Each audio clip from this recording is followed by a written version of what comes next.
Hello, everyone. Welcome to the ProPokePodcast. My name is ProPokePodcast, but joining me is my what do you call it? A co-commentator, co-caster? What are you? Co-host. I messed that up so hard. We're sticking with it. How you doing today, Gamma? I'm tired. Of course, you say that all the time. I know, because I am. Yeah. Yeah, we got a fun episode for you today. This is supposed to be the Pro Pokeball Season 5 Week 6 analysis episode, but it's actually going to be the Pro Pokeball Season 6 analysis, Week 7 prediction, Season 5 power ranking, Show Me Your Moveset YouTube edition episode. We really need to give better instructions next time, I'm just saying. What do you mean better instructions? We're doing exactly what we're supposed to be doing. I mean, for the Show Me Your Moveset. I mean, I gave all the instructions, and for those people who have been keeping up with Show Me Your Moveset, they should know how this works by now, despite the fact that every week there's been some kind of shenanigans, or there's been just half points being handed out.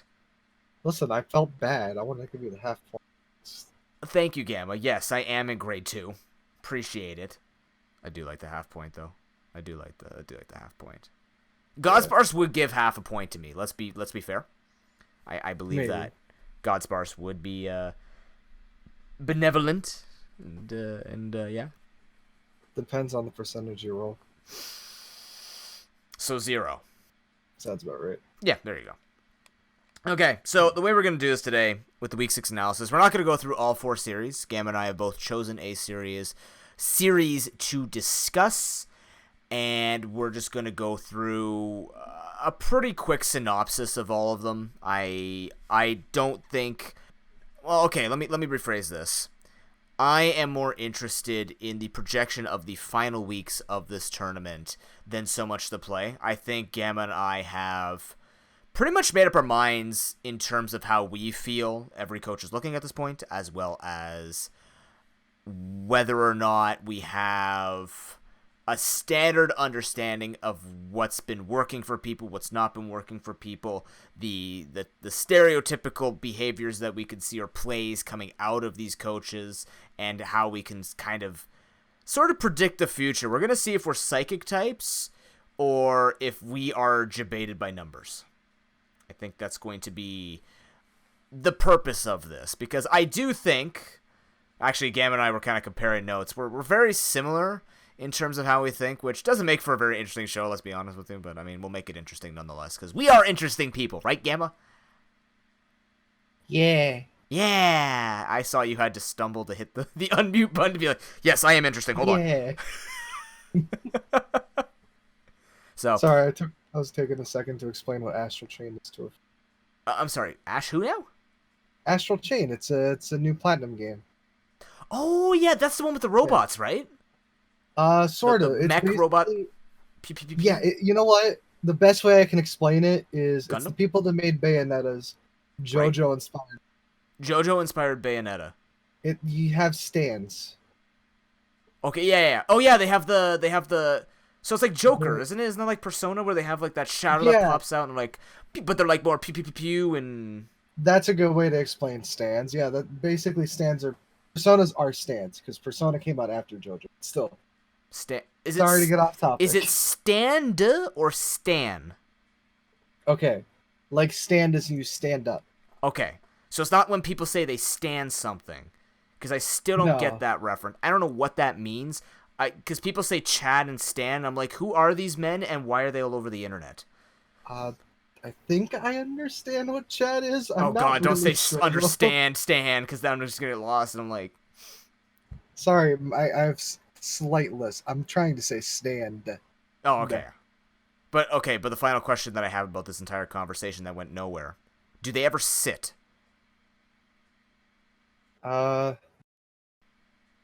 Yeah. Like, will they stand? Will they sit when you sit?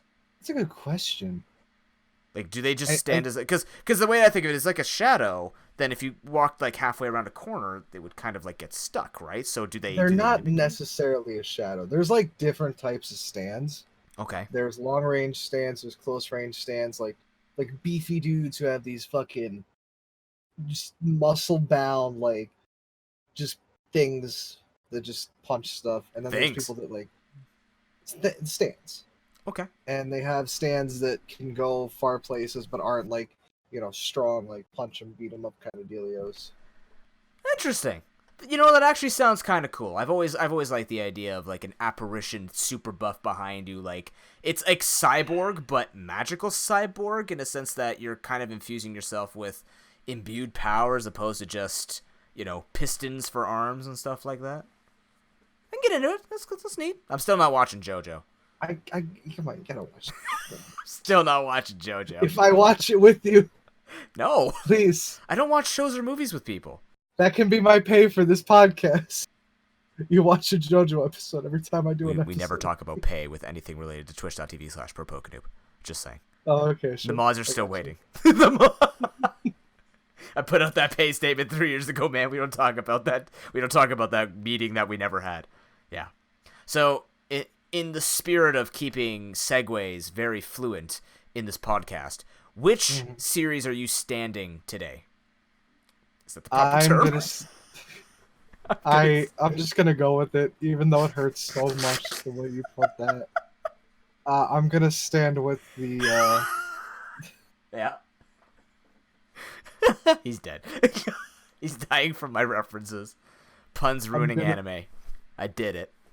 The match I'd like to focus on myself. Oh, you're cutting out a little bit. Sorry. If you're gonna hold the mic like that, you have to talk like a boxing, like someone who's bringing in the boxers. Like those old timey, like they put and on the mic. In this corner, we've got ProPokeNoob weighing in at some amount of pounds. 149 pounds now. Wait, I forget. Do Canadians do pounds or like kilos? We do pounds, but we also use kilos for things like fruits. Like we use both, right. But mostly pounds. So, in this corner, ProPokeNoob coming from you somewhere in Canada, weighing in at 180 kilos. What? You don't know how to math at all. Wow, that's completely the opposite way that kilos go compared to pounds. 1 kilo is 2.2 pounds. I don't know how that works. I mean, there's a reason I don't do. To be honest, I actually got really good with doing those measurements because of kinesiology. We had to measure in kilograms to do BMI, like really bad BMI, but we did it. So, but anyways, yes, I'm about 50-something kilogram or 60. All right, so the match, and in this corner, the match I'd like to focus on, the one between Lunar Cresselia and the Las Vegas Golden Lucario. Right. It was an interesting match. It's all you. You're going. Just go. Oh shoot. Okay. It was a constant back and forth. This match. It was a 1-1 if I remember. One thing that did pop out to me is the way that Feeney was played. The Feeney still trying to get greedy with the calm minds and whatnot. The switch-ins were good switch-ins, but they just didn't work. Like the Excadrill coming in instead of the Tyrantrum. So on and so forth. The Mega, I feel that Mega Scizor could have been the better pick, personally. But I'm just doing that as hindsight 2020. I feel like it could have done more damage if it was Mega. Yeah, there was some discussion revolving around the choice of the Mega Lopunny, which is not a big deal, but the choice of Mega Scizor, which could have done quite a bit. I don't necessarily.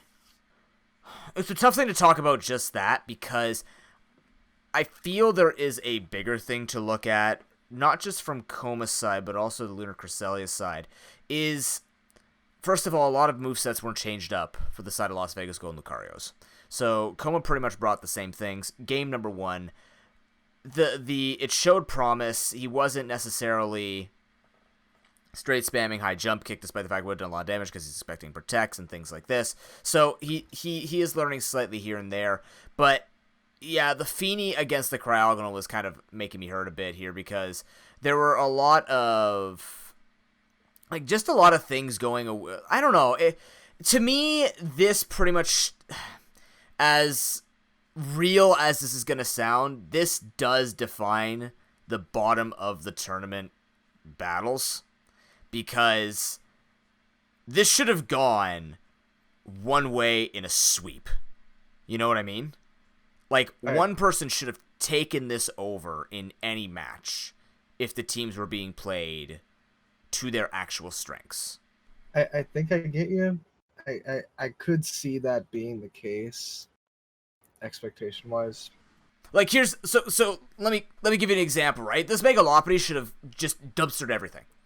Theoretically, right? You don't keep the Feeny in, you don't try like you switch up between Moonblast over to Scald. You're trying to set up, and you're trying to fight a Cryogonal which has Freeze Dry. You have a Scizor which could be coming in at any point to try and scare these things out. You have all this pressure, and then you're worrying about Mega Manectric, but the Mega Manectric is going to use the Intimidate on the Scizor, and then you bring something else in, and you just keep scaring things out. And this all comes off the back of you using a Klefki that actually gets something done, right? Yes, there's the unique thing of Cryogonal, which is a good spinner because it doesn't get hurt because it's Levitate and it's not worrying about spikes, and spikes are the only hazards that Las Vegas is bringing. He can bring toxic spikes on his Fagrigus, but he's not, because it does get that, in case you didn't know that. The thing that makes me look at this and go, why would I say it in that way, is because it just defines that after game 1, you should see Lunar Cresselis pretty much see this coming and understand that Las Vegas Golden Card is not going to take their advantages. They're not going to use the right movesets. You're going to get you're going to get what you need to get done.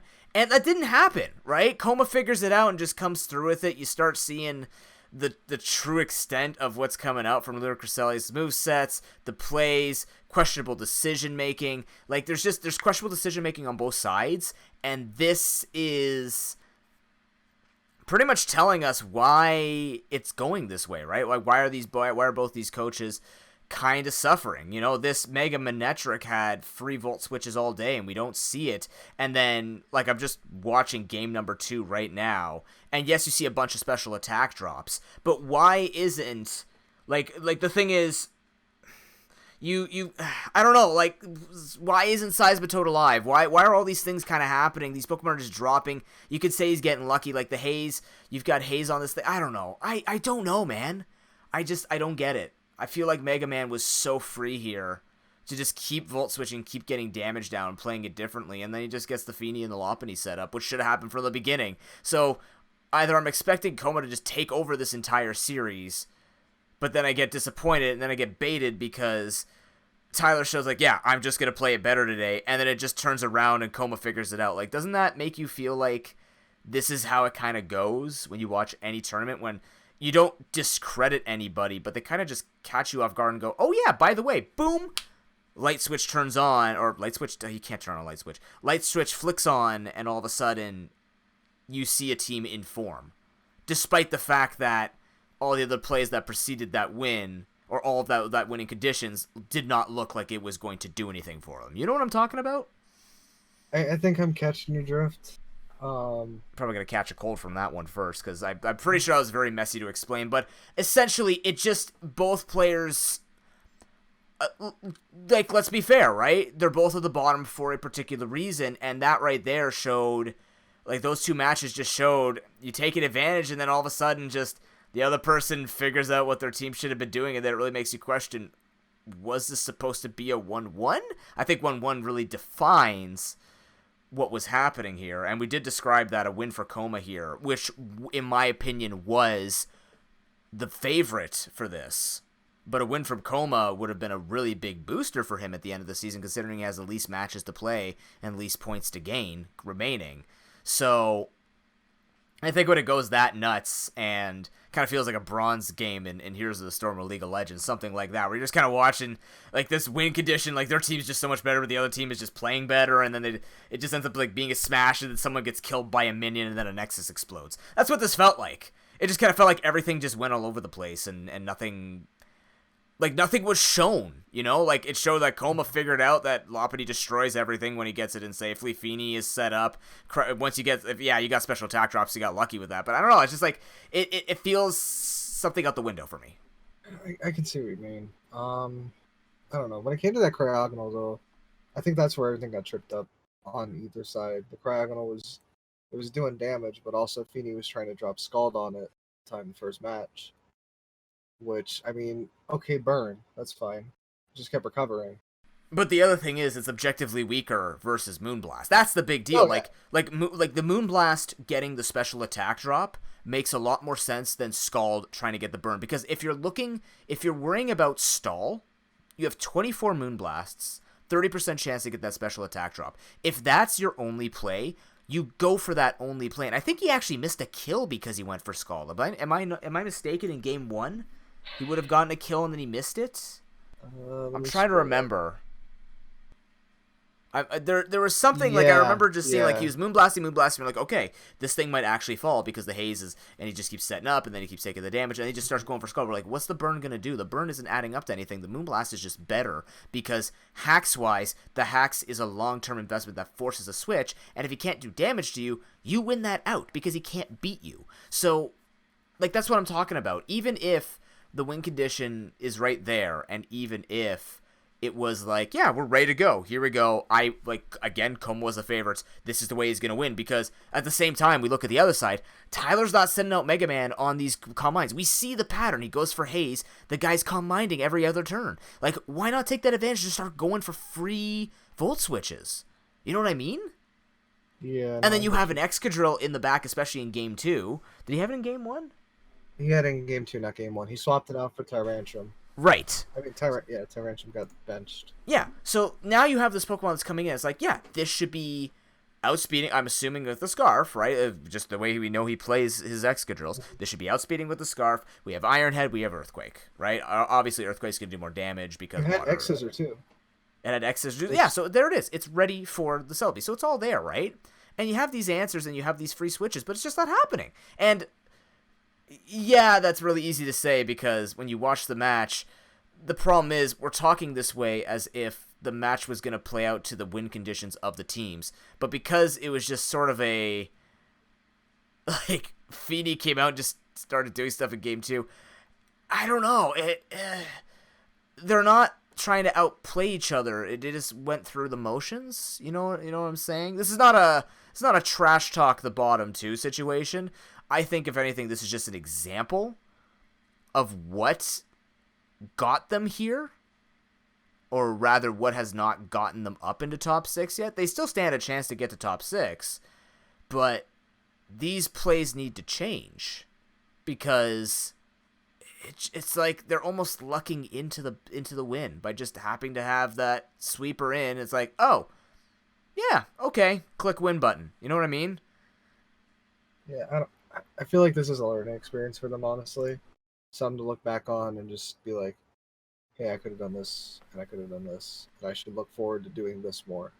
You know? I mean, maybe a learning experience for Season 6, but I think it's too deep in now to try and make changes, especially for both of them who are really low on points. We'll talk about that later, but yeah, I mean, the thing is, we were praising at least the growth with the attempts to bring the sweeps in.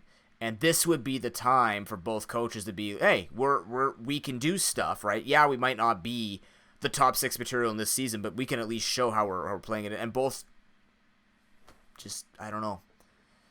You know, this is not a melancholy pull out the world's tiniest violin stuff. This is, to me, it's a learning experience, yes, but I don't even think these are the battles. Like, I wouldn't look over this series and learn from it. I would look at Coma versus Fortnite Ninjas. I would look at Lunar Cresselia's versus... Who's he played? Uh-oh. Gotta make sure I don't say a standing he hasn't done yet.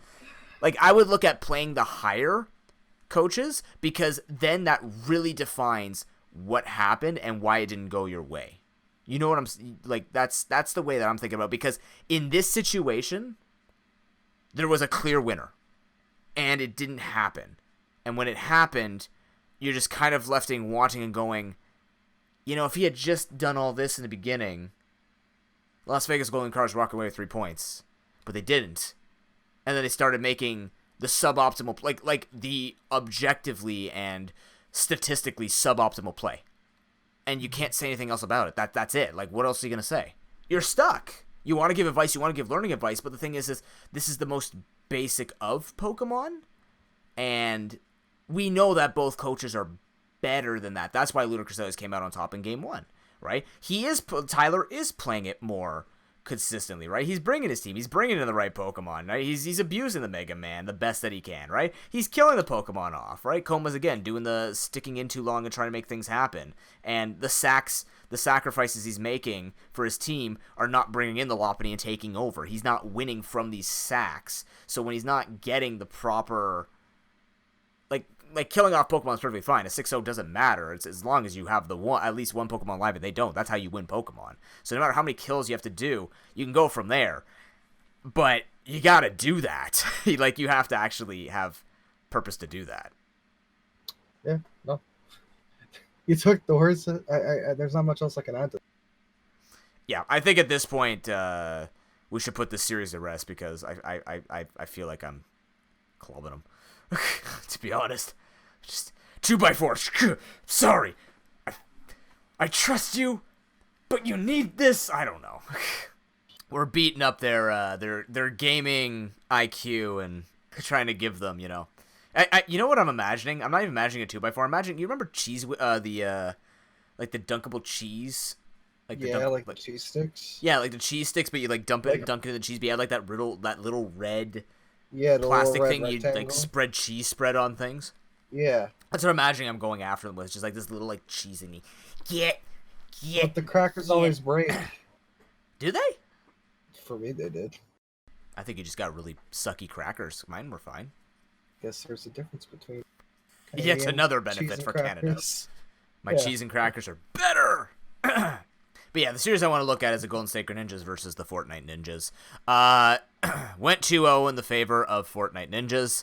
I don't want to harp on this too much because I want to give Mitchie a great amount of credit for just playing it out basically the best that he had to. And the might of world leaders gimmick techs, as I use the word for it. Yeah, world leaders sets came out. And they didn't work. And I mean, we saw this coming, right? We talk about this all the time. Play standard, you stand a chance.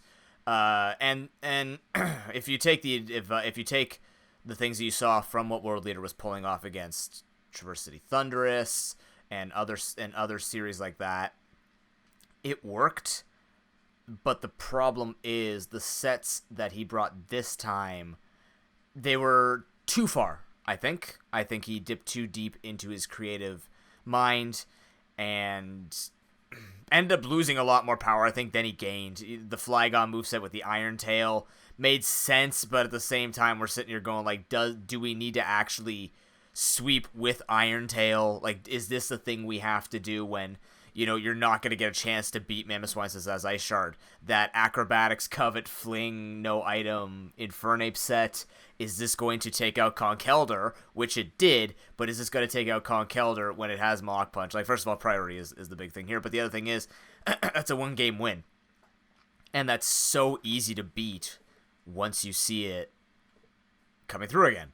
So, it's not even a set that's going to destroy and maim Mitch's potential of winning both games. The thing that he did against Traverse City Thunder, despite the fact he also lost that and looked a lot better, was preventing the Alolan Ninetales, and that was identifying a threat that literally needed to be handled because otherwise Golden State was doing no damage. So that made sense with all the investment he put into that. This didn't, right? Mitchie's team is a lot more consistent. Mitchie's team does a lot more defensive, offensive, revenge killing, pivoting, like everything. It does everything for him, and gimmicking a win out is not going to get you anywhere, right? It's not even going to help you in a best of 5 if you do go face to face. These things are, with that specific of builds, he doesn't even get punished because the problem is, like, Mitchie's team is just so much high value and so strong too. It just doesn't do anything, you know. You would have served better having something that could threaten the fortress and use and really, this seems like we're just being down on everybody. I don't know. Is this a downer day, Gamma? Are we just being no, meanie bobeanies? No. So we know World Leader is he makes very interesting and different move sets. The first thing I noticed though, like looking at this match, is the Golisopod that I wasn't really. I don't know how I feel about the Golisopod. The fact that, like, just the fact that he brought it in general, but the fact that he ran Swords Dance on a Pokemon that automatically throws itself back after it has half health. That took a big chunk out for him, I think. The Golisopod was a very valuable asset, but not the Golisopod he brought. Yeah. Because the Citrus Berry makes sense in theory, so you could set up and be bulky enough to then be able to stay in and go for Swords Dance.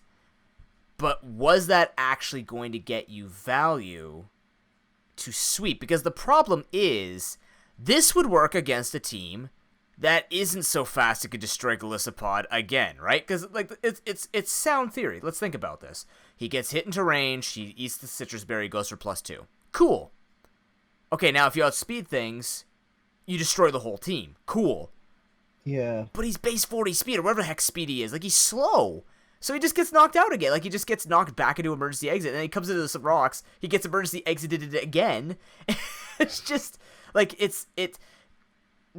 Choice Band makes sense. Choice Band just gets the damage, especially bringing First Impression. Like, you can't bring, because the problem is bringing First Impression with Swords Dance, maybe that exists on a moveset, I don't know, but if you're going to get any value out, you're not getting it with that. And well, here's the thing. I just looked at the first match and I realized why it happened in the first place. Okay.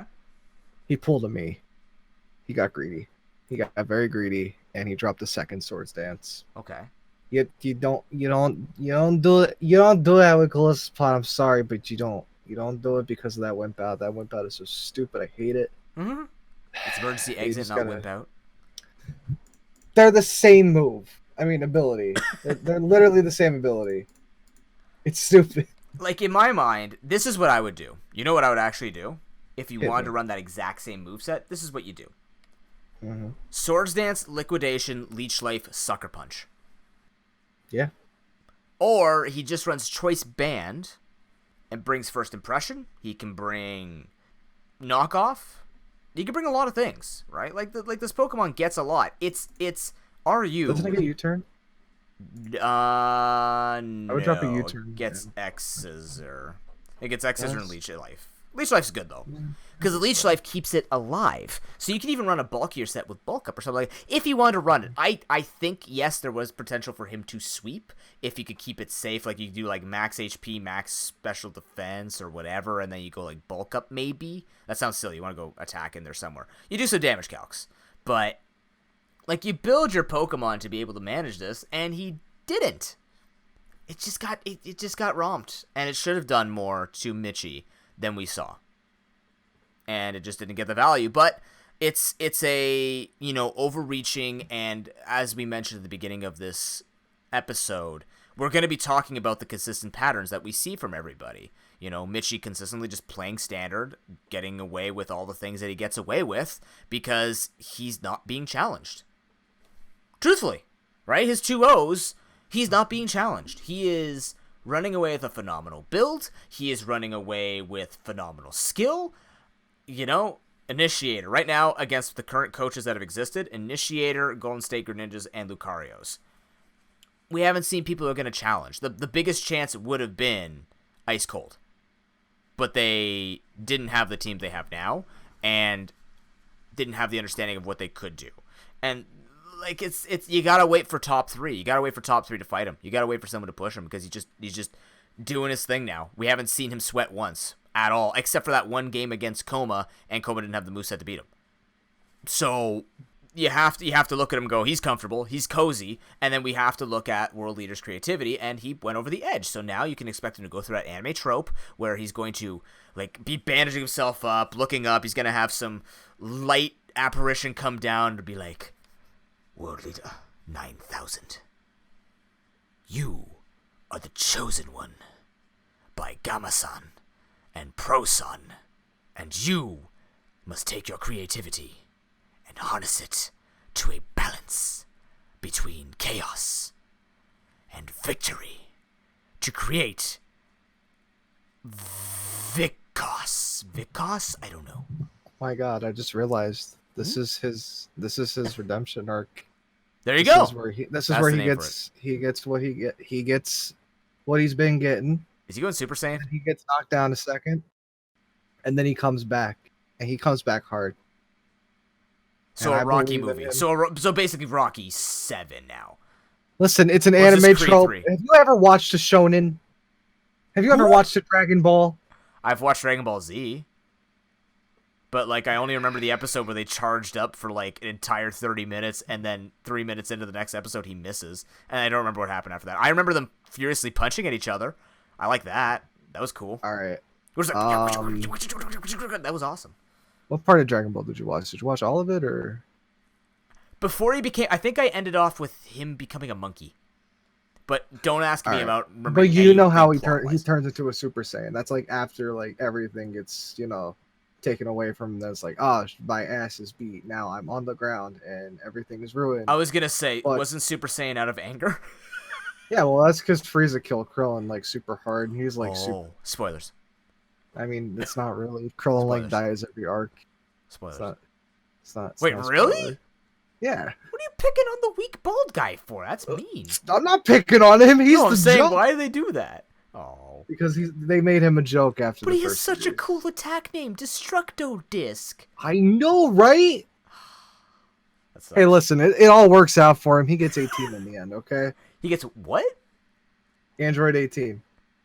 Oh. He gets the hot girlfriend. What more do you think he needs? That's all he wanted. So he is the true winner.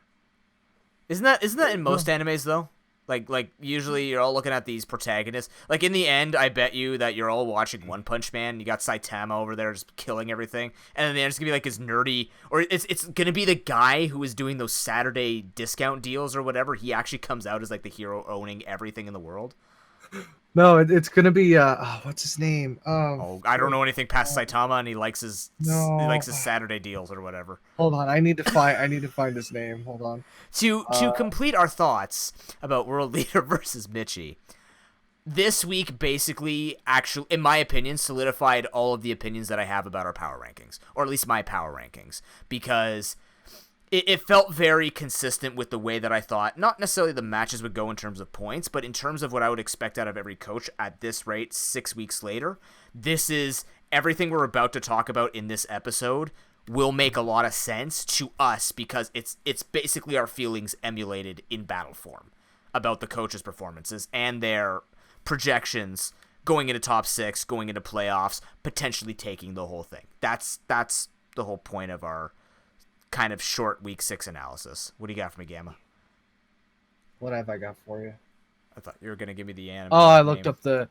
No, okay, so in One Punch Man, there's this dude who just rides around on a bike, and he's like a superhero. Well, all his superpower is just he rides a bike. Oh, and it's not even like a special bike; it's just a regular bike. He just rides a bike around. So he's like a jacked up Tour de France winner. He's not even like he just like literally his only reason for being is to ride his bike to the bad guy, get his ass beat, and then sometimes like like. Oh, he's a decoy. He tries. Hey, decoys are important. Like... You ever played Diablo? Or anything where you have to summon a bunch of things to protect yourself while you're trying to like charge up a super mega nuke and then you just destroy everything? Decoys are incredibly... Substitute, the attack substitute, Clefairy Doll from Pokemon Trading Card Game. That stuff was important, man. Yeah, but like... It's not like he's trying to just distract them. Do you think Clefairy Doll chose that life? Listen, do you think Mysterious Fossil chose that life? Leave Scapegoat from Yu-Gi-Oh out of this. Do you think those 4 little sheep wanted to sit there and be like, "Bah, don't kill us," and then you just have Blue Eyes White Dragon and just eats them all at once? That's their whole premise. That's what they're supposed to be. And that's the premise of the guy on the bike. Oh my god. He goes in, gets destroyed, and Saitama's like, "One punch!" and he just goes, and then that's the show. I don't know. That's all I understand. And whatnot. I'm not going to get to... This isn't an anime podcast. I'm sorry for bringing up anime so much. Thank God, because I would make everybody sad. Although I am interested to see if you guys are going to do a podcast for Team Pocket Aces about the new anime series coming out, or the new season for Pokemon. Because apparently there's talk about Ash not coming back, or all the champions coming together so he wouldn't be the protagonist. I was reading something about that. Like him not being, you have to check your facts, but I was reading something quickly on Twitter saying like it looks like they're bringing all the champions together because Gen 8 is all about bringing everybody together. So if that's true, that might be like an enormous. Okay, I'm looking. I'm looking at this right now. We just see 7 gens worth of Pikachus come together. Oh, they made the announcement of the next series in the anime. Okay. The end of the month. Okay. Oh, they're just calling it. They're just calling it Pokemon. They're not calling it Sword. They're just calling it Pokemon. Whoa. What? We're getting crossovers, Gamma. They're all coming together. Oh. Okay, so what the deal is? The anime is to be set not just in Galar, but also in all regions featured so far, and feature Pokemon from each of the regions. Oh my God, is that a confirmation for Sword and Shield that we're going places? Oh, please tell me yes. I would love that. I would cry. I would actually get a job just to buy a Switch, then quit that job and play Switch all day. Oh my God, wait, if what you said is true, what if they let Ash win? What if they finally let him win? Yeah, he hasn't won yet, has he? No, Supposedly he's a very really competent close trainer, last but he time. never wins. Okay, real quick, because we have other things to talk about. This is redemption arc for Ash, because this is when all of the champions, so you get like Brendan and May, you get like Lucas and Dawn, you get all of these things come in. No, they all just introduce themselves, like, we're the champions, and then they've all been walking through, right, because Ash has met all of them, and Ash just turns around, just turns out and goes, I'm gonna beat you all. And he just throws out Pikachu, zaps all of them dead. He becomes the ultimate champion. Then Leon comes in and is like, I paid off all of these people to try and beat you. And now it's you versus me. And he's just like, whoa, you can't do that. I'm like 11 and a half years old. Pikachu, Thunderblot. And then it's just gonna be like, Leon's just gonna like throw his cloak and block the Thunderbolt and just shows that he's actually a Zoroark. Oh, it's Thunderblot. I heard you say Thunderblot. I did say Thunderblot. I'm so confused. Okay, they're not gonna get rid of Ash. They can't. It's illegal, so they won't do it. It's illegal. His contract's not up yet. As a 10-year-old. Yeah, he needs at least 11 and a half years, so that he can be 11 and a half. He ages on Pluto. Yeah, sounds about right. Yep. Oh my God.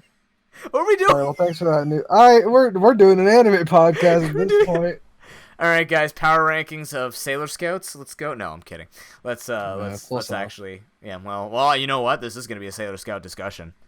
Sailor McFife. Anyways, that's an inside joke no one's gonna get until I explain that on stream. They don't. Go check me out at twitch.tv/ProPokeNoob for more of that information. You should do that. You should. And check out Gamma as well, which we'll do later. For now, Gamma, power rankings. We have to talk about power rankings. Alrighty. Okay, so the way that we did this is we made it very simple. We ranked people based on expectations versus the results that they're showing right now in the tournament. We're going to keep it very simple. We did it based on the battles that they've done against the coaches that are currently remaining in the tournament, as well as, if it mattered, we looked at other battles from the other 3 coaches that might just add a little more character to our rankings. So what I want to do, Gamma, is I kind of want to go from the bottom up, just because I feel like since you and I, we've compared notes, we have a little bit of differences in why we've placed people more towards the top, where I feel like the bottom is just more consistent. I think that'll be less discussion for us. So let's actually just go with, to not single out, let's just go with Seed 7 and or like 8th, like your lowest power ranking, and then your second lowest power ranking. Let's just start with number 8 and number 7. So these are the ones that we expect. This is our expectations versus the results. Like, how much are we expecting this to happen? And like, in terms of successfulness, where have we found this? So when I'm looking at this, would it be what I put points wise or what I expect? No, the expectations. Okay. So I mean, frankly, I ranked this wrong then, but either way, we're going with it. Okay. Power rankings for expectations and results combined. Let's say it that way. Alrighty. Okay. Go. My 8th place is gonna be it's gonna be the Cresselias. Okay. The Cresselias, yeah. I am on the same page with that. I think it's very fair to say draft is a big deal with this. I came into this tournament seeing Lunar Cresselia's battle in the preseason. I was super excited with what they were able to do with the draft, as well as be able to play a standard. I didn't rank him necessarily as being like a top 2 player. I definitely did rank him as a mid-tier player. And I find that I really think the draft is holding back a lot of the strength that Tyler Poke Trainer shows and could show. And as a result, and you might be thinking, whoa, noob, this is number 8, so who the hell is number 7?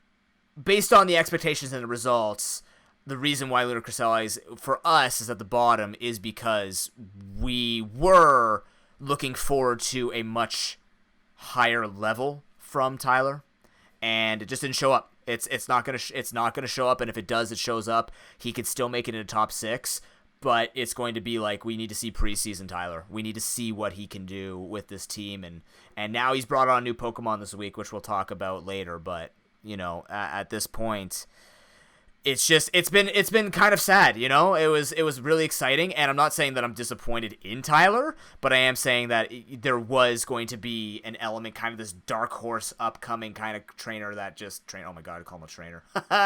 This upcoming coach that won't, most likely, statistically speaking, won't get the opportunity to shine this season. There's always next season. Of course. And this doesn't always mean, sometimes you have to go, draft Keck, this is what you gotta say, is just, his team, when we did our analysis of the drafts, Gamma and I both ranked his draft the lowest of 11. True, for us, it was the weakest draft as well. And you look at the order that he picked in, and if I recall correctly, he had good pick orders, and he picked what he thought would work, and in the end, it just doesn't seem to be synergized in the way that we saw for him before. So, it's nothing personal. It's just the way that we're going to rank this. Number 7 for us, we've got Las Vegas Golden Lucario's. Same over here.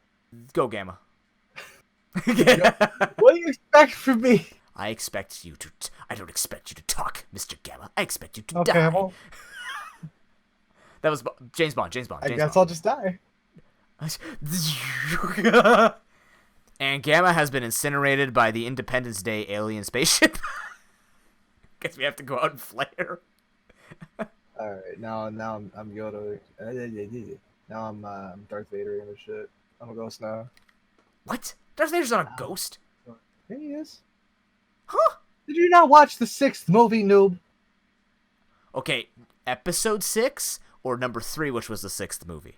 Oh my god, the one that came out like 20 years ago. That does... Okay, so episode 6. He gets killed in that one. He isn't a ghost. Have you not seen the last 3 minutes of the movie? I don't even care about Star Wars, I and I've seen that. I don't remember that. I remember him being he just like, shows "Go up, your he's father." like, No, and he's like, pew pew pew, and then, oh, my head. Yeah, no, Father at died. the end of the movie. What? The end of the movie. Okay. Yoda pops up as a ghost. Obi-Wan Kenobi pops up as a ghost, and then Anakin's like, "Yo, what's up?" I thought that was Anakin. Oh, Anakin's Darth Vader, right? Right. Spoilers. Let's talk about Las Vegas Golden Lucario's, Gamma, because that was that you completely dodged that question. Yep, I'm sticking to it. Yeah, you are. Fine, I'll do it. Okay. And it's not... I don't know why Gamma's avoiding this. The expectations for us were pretty consistent, right? Coma gets progressively slightly better per season, which is fine. It's perfectly good. If this is the only time that... if whether you take it seriously or not, or whether you're going to look at Las Vegas Golden Lucario's and be all like, yeah, he's just not making the right plays. You're not wrong, because the proof is in the pudding. But the nice thing is, at least what we gave him was the draft. I think his draft is quite good, and to play it out has not been the best for him. His defensive core is there, and he's building it now, so he's looking a little bit better, a little bit more comfortable. The trades have been looking pretty good the past couple of weeks, but the reason why we place him here is because our expectations for him were struggle, right? We didn't know in 11 coaches what would happen, but now we're down to 8. We kind of have to look at it objectively and go, well, we had high expectations for Lunar Cresselia's, and that's kind of been nudged off the edge, whereas with Las Vegas Golden Lucarios, we expected a struggle, and we are getting said struggle, especially when given the opportunity to take games, and is taking games off of people like I Am Group. For whatever reason, it's Pokemon, it happens, right? We're not going to say, yeah, no, Sweet D just lost to Coma because straight skill, wasn't 100% skill. He took advantage, but it's not 100% skill. So that's why we have him at 7th. And it's like we said when we were talking about the series from week 6, it basically describes, that again, that series is all, it should have gone one way, and it should have gone the way that was expected, and the plays that we would see or should be happening, and this is how we got to these power rankings. Gamma, number 6. Who is our ranked number 6 in terms of power levels? Power levels. Good question. I'm not sure if we had the same one. Okay. Actually, World Leader. Yep. Golden Sacred Ninjas. Golden Sacred Ninjas. Okay. Yes, I have him at number 6 as well. Gotcha. Why do you have him at number 6? Why is our son just barely scraping by in top 6 right now for power rankings? Okay. I've seen a lot of play from everybody so far, and just everybody above him seems to be at least more consistent when it comes to like movesets and whatnot, and being able to work around. Like I said, he does interesting movesets, and I like seeing what he does with them. He does get the wins, but I feel that it's starting to slowly climb down because he keeps continuing to experiment. And I don't know if this is the time to experiment. Yeah, when it's looking a little like,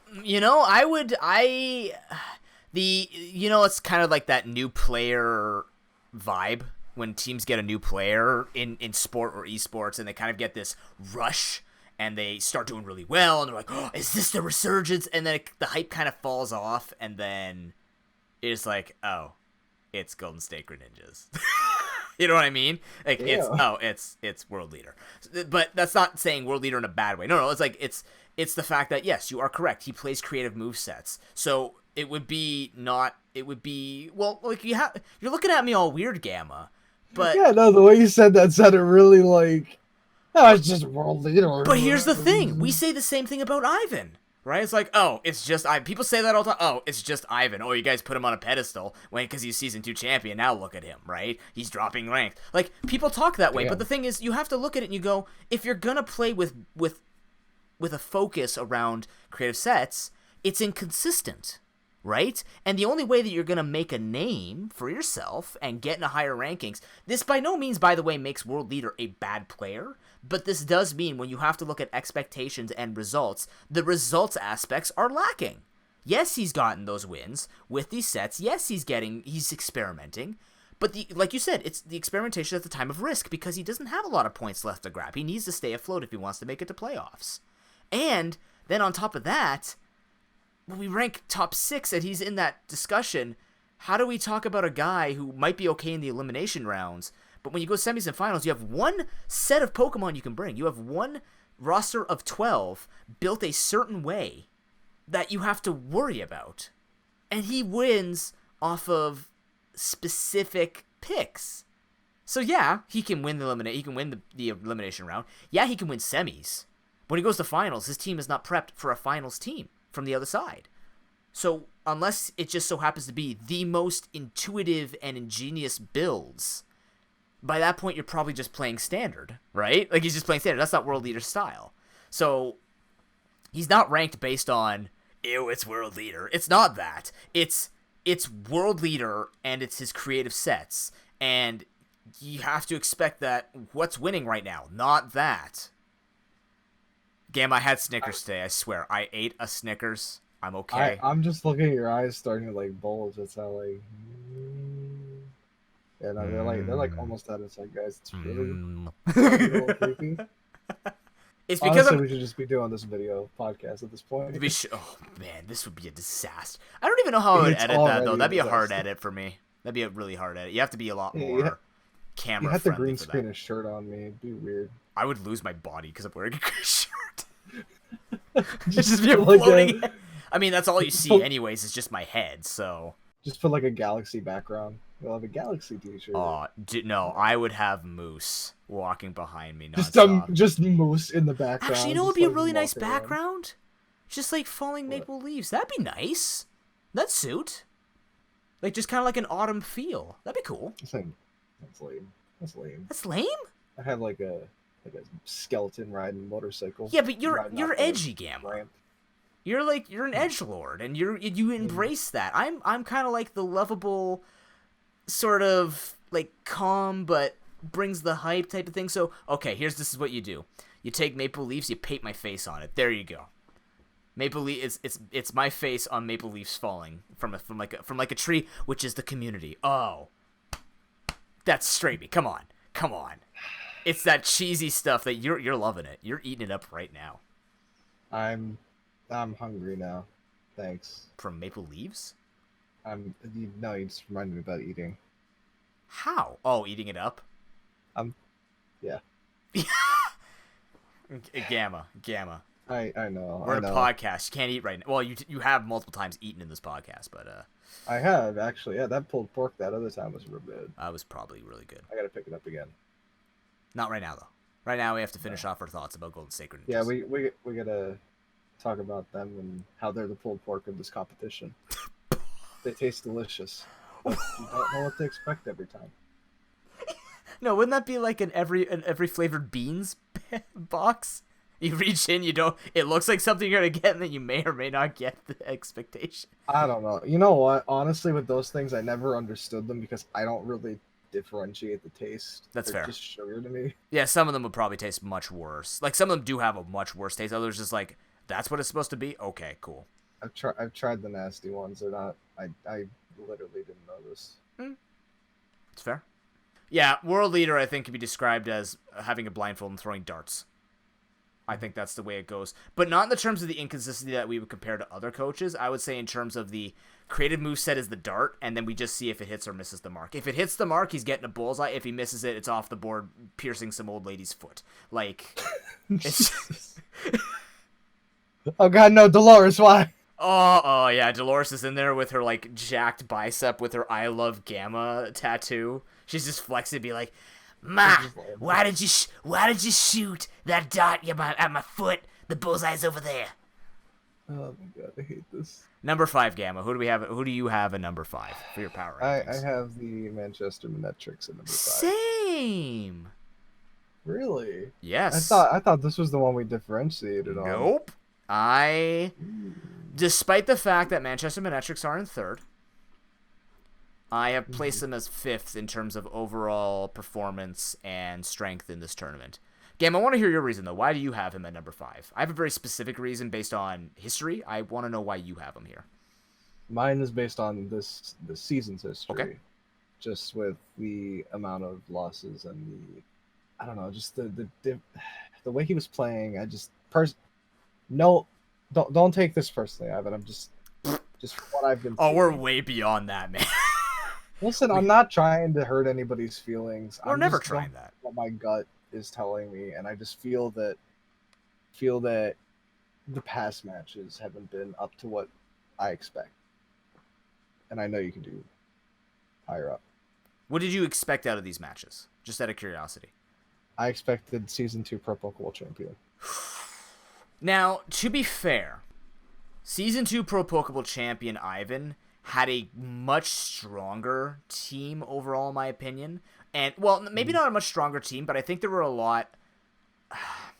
And this is where I'm going to sound mean. There were a lot weaker teams around him, but not in the sense that it made that he was easy street for him, because he was not the favored winner, right? So he did win with his team. He found the particular Pokemon that worked.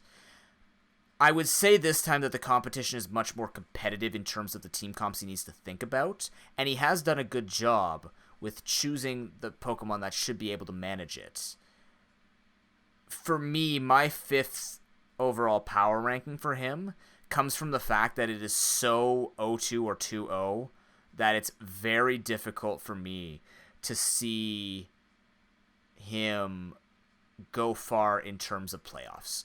Right, he's a playoffs contender right now. He's going to playoffs. I don't care where he ends. I would be very surprised if he does not go to playoffs. There might be some massive blowout. because I still give him credit to stay in top 6. And he is not by all means a bad player. He is not. He is a good player. No. The thing is, again, it's that consistency. The results are there. The 0-2s are there and the 2-0s are there. He has not tied once yet. He is either super won or super lost. And if I take a look at the matches that he's super won, it's against Lunar Crescelias, Golden State Greninjas. The ones that he has super lost in this group of 8 coaches, TC Thunderous and I Am Groot. There's an enormous difference in who he's crushing and who he's getting crushed by, which is why I literally always seem to ping, despite the fact that the points show differently, I always ping Ivan as he is the middleman. He is the guy who differentiates those who are struggling to get into top 6 and those who are running away with a lead. Despite the fact that he still gets second, thirds, fourths, stuff like this. Like, he's still getting top seeds in the tournament. There's no doubt about that. So, like last season was I think second seed, right? So, but I still ping him overall as a middle guy. So he's weird. It's weird like that, where his scores and how I feel where he is doesn't match. But I think it's because he does so well at, like I said, take every point that you can. If he's going to take the points off the people who can't beat him, do it. If he's going to get 0-2'd by the top 4, but 2-0 the bottom 4, what does he care?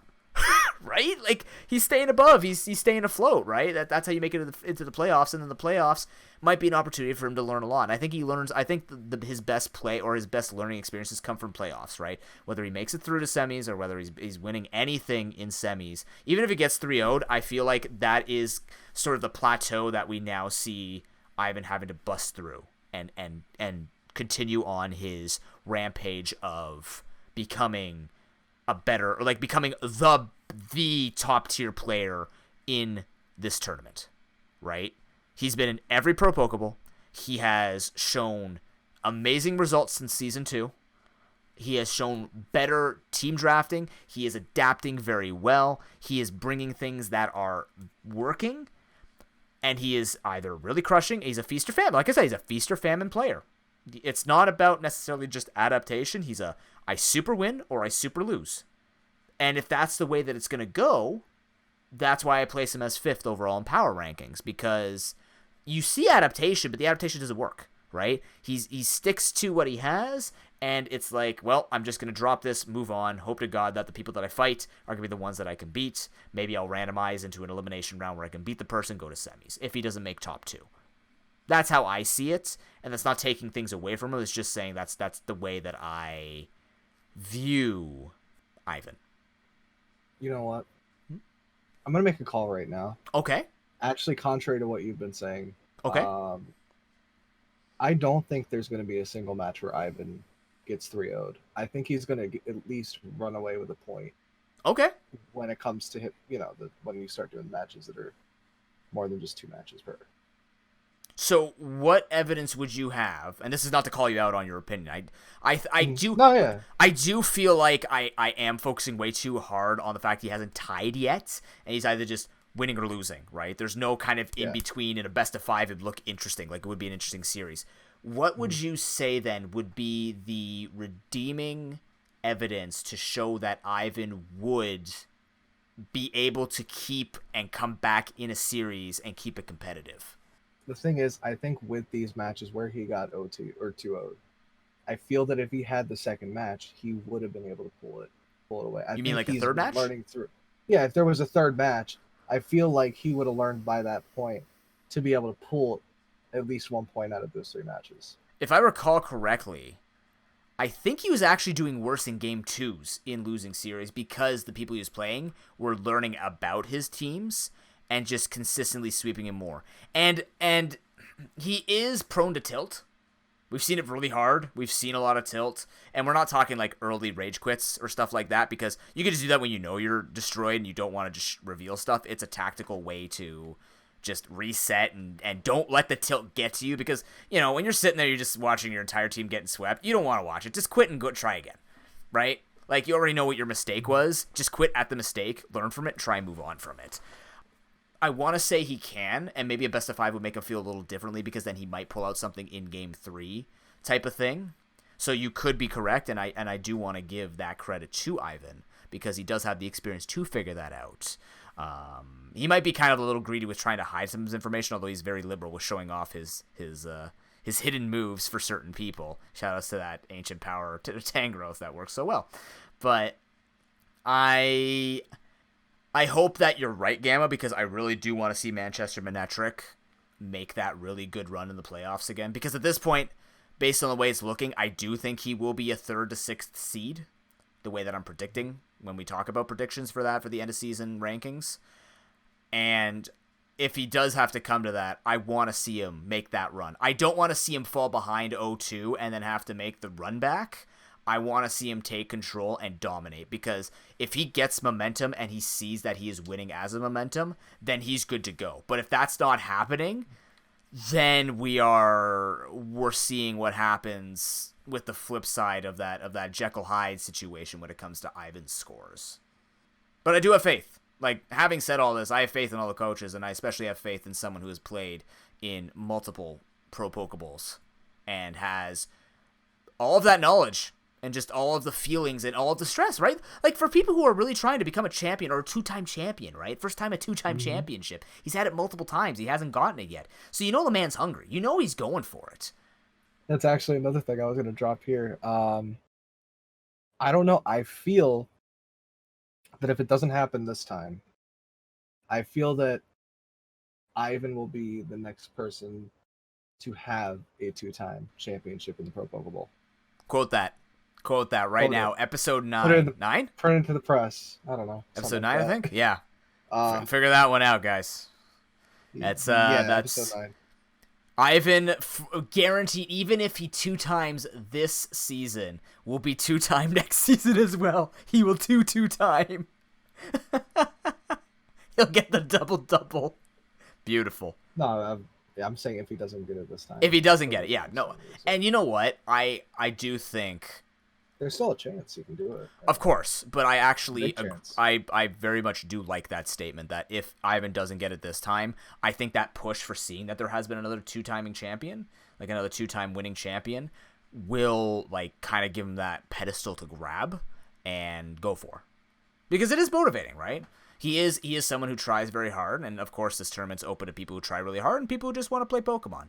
And for Ivan, we know that he takes it very seriously, and he goes very hard into trying his best, right? And really, he is that coach that we can look at and go, for the amount of experience that he has, and despite the fact he's won 1 championship, he's made it into multiple top 2s, top 4s, stuff like this, right? And he might look like he's just falling really hard. That's just the nature of Ivan, but you know, we appreciate that he has this archetype, that he has this type of push, and he's super motivated. You know, even just making it to this tournament is inspiring. You know, and I wish everyone was more like Ivan. I'm sensing just a tiny bit of salt. Salt on the back of it. No, it wasn't salt. It was like I was trying to be like the Thomas the Tank Engine, like, everybody can do it. You know what I'm saying? Yeah. No, I get you. There's no salt in that. I misheard something. I misheard something. Yeah, no. He wins and loses on his own accord, and he knows. Like, the best part about that, even though he's ranked at 5th, I know we're spending a lot of time on him, but he knows when he wins and he knows when he loses, right? Mm-hmm. That's respectable. So, I mean, that's how I'm going about it. That's the way I'm thinking about it. Yeah, like I said, I misheard you. I thought you said something else. No. There's no salt in that. Don't Not worry meant. And if it sounded like salt, I'm sorry, listeners. Number 4, Gamma.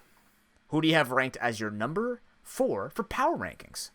It was actually a pretty close one between the Manectrics and this team, but I ended up going with Ice Cold. Ah, same. Ice Cold. All right. Mm-hmm. Initiator, kind of something you didn't think would be above Ivan, maybe, or kind of just maybe expected. Maybe you would expect it because you're looking at the other coaches and kind of going, well, somebody needs to be 4th, and that sounds really rude, but I'm like, sometimes it does come to that where you're like, we're sure about these ones, and then we have to kind of put someone here. But I think for both of us, Initiator has earned this 4th place power ranking for us as the 4th strongest looking coach right now. That's actually arguably smashing our expectations, right, Gamma? Yeah, no, actually, I'm pretty proud of Anish. He's gotten comfortable in his role of a trick room team. He's figured out how to set it up. He knows what he's doing now, and I feel like that's what's going to carry him to one of the top spots at least. Yeah. If not the champion. I think Initiator is doing everything right in this tournament right now in terms of not being a top player, but making one hell of a run for it. He's abusing the fact that all these Pokemon are being thrown back into the pool. He's building himself a brand new team, right? He is upgrading his team week after week. You could say some things might be downgrades. That's up to you. That's personal preference, and you might be better at Pokemon than we are. But the stuff that he's doing, he is playing around with team comps. He is playing around with the Trick Room. He is using a strategy that is difficult to maneuver, yet he's maneuvering around it, and win or loss, he is showing that he is trying it. And on top of that, don't look at his points. Look at what he is actually accomplishing with something that, again, is unorthodox and a weaker strategy in singles. He is very much putting in a lot of work and effort to make this work. And as a result, when I start looking at this when I start seeing his remaining matches, and I actually have to question whether or not he will take even just one game. Like, I'm not saying maybe a 2-0 smash, but when I start looking at a coach and maybe, their points are lower or they have something that's really gimmicky and you're like, well, I don't know if I can trust this guy's play or trust this coach's play to make this work. And then all of a sudden I'm going, wait a minute. With this draft and with the play that we're seeing, I might actually consider him taking points off the top players. That's how I know I'm giving them much greater praise, and they deserve a higher power ranking for me. And I've been keeping my eye on Ice Cold for quite some time now. And I think really, despite the fact that we were focusing on Golden State Greninjas, I think we were focusing a lot on Manchester Benetric, like all these stories with other coaches, I think Ice Cold has kind of fallen under the radar, and a lot of times that we discussed, it was him like getting destroyed. Honestly, like most times we're talking about issues, like, yeah, you got dumpstered in that one series, right? But what we're not talking about is with these trades and the overall image. Like, we're talking week by week, and it might be looking phenomenal for him. But then we're also speaking about, well, there's these things with the trades. There's these things with the strategy making. Like, when you look at his PokePastes, he's prepared. He is very prepared. He has multiple things coming in, and he's not just playing in Trick Room. He is building a lot of options for himself. There's a lot of win conditions. Actually, to add on to that, like, you can tell he's been practicing and theory crafting as hard as he can. Like, we've seen him do it. Yeah. That's the thing. Like, he's working hard for it. So it's good to see that his hard work is paying off. And I think even though, like, I mean, you don't want to fall into that fallacy. I'm not saying you're falling for the fallacy, but just because he's practicing doesn't mean he's going to get better. But I do think that you see it paying off. You see it, you most certainly see that. Yes, he made some slight mistakes with some mechanics that he didn't know about in Gen 7, but he has been very vocal about them. And he has been showing proficiency and his theory crafting. Yeah, I've seen it firsthand. This is not a paid advertisement for Ice Cold, by the way. But I've seen it firsthand with his theory crafting. And like, just listening, because I don't give any advice to any coaches.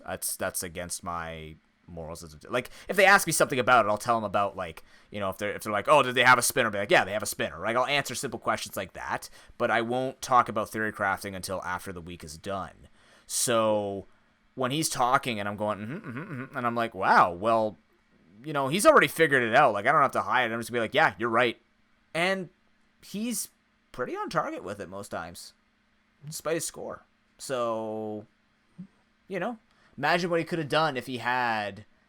Well, I mean, I'm not going to say the non-Trick Room team would have been better for him, but imagine if from the very beginning he had started with this team and how well he could have looked against these other coaches. And what I'm very curious to see what his score would have been if he had to not play around with a Heatran or a Jellicent or all these Pokemon that were not allowed to him. He would have had to make trades with coaches. I'm curious to see what would have happened with that, personally.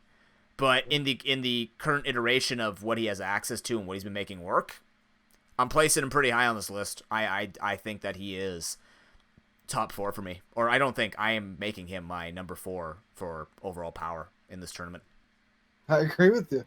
That's the reason I put him number 4. I'm seeing all this hard work and everything. Seems like it's working out. Well, And it's not showing in points yet, but I do think it is going to work out for him in the end, and it will pay off for him to get to playoffs. I do ping him as a playoffs player. oh yeah, I think in the future as well. If he does continue into future Pro Pokeballs, he definitely feels like a playoffs contender, a top 6. With the current roster of coaches that we do see. There will have to be a lot of other coaches that come in and prove him wrong, and even then, I don't think Initiator will be a bottom tier player. I think he will either just be similar like what World Leader looked like last year, is off by 1 point for making it to top 6. I feel like Inish would be kind of like a 7th or like an 8th to 5th or 4th place player for now. That's the way that I see it, and I think that's a very fair analysis based on what we've seen thus far. you know what? I'm gonna pull back the curtain a second. Inish, keep working hard, man. You got this.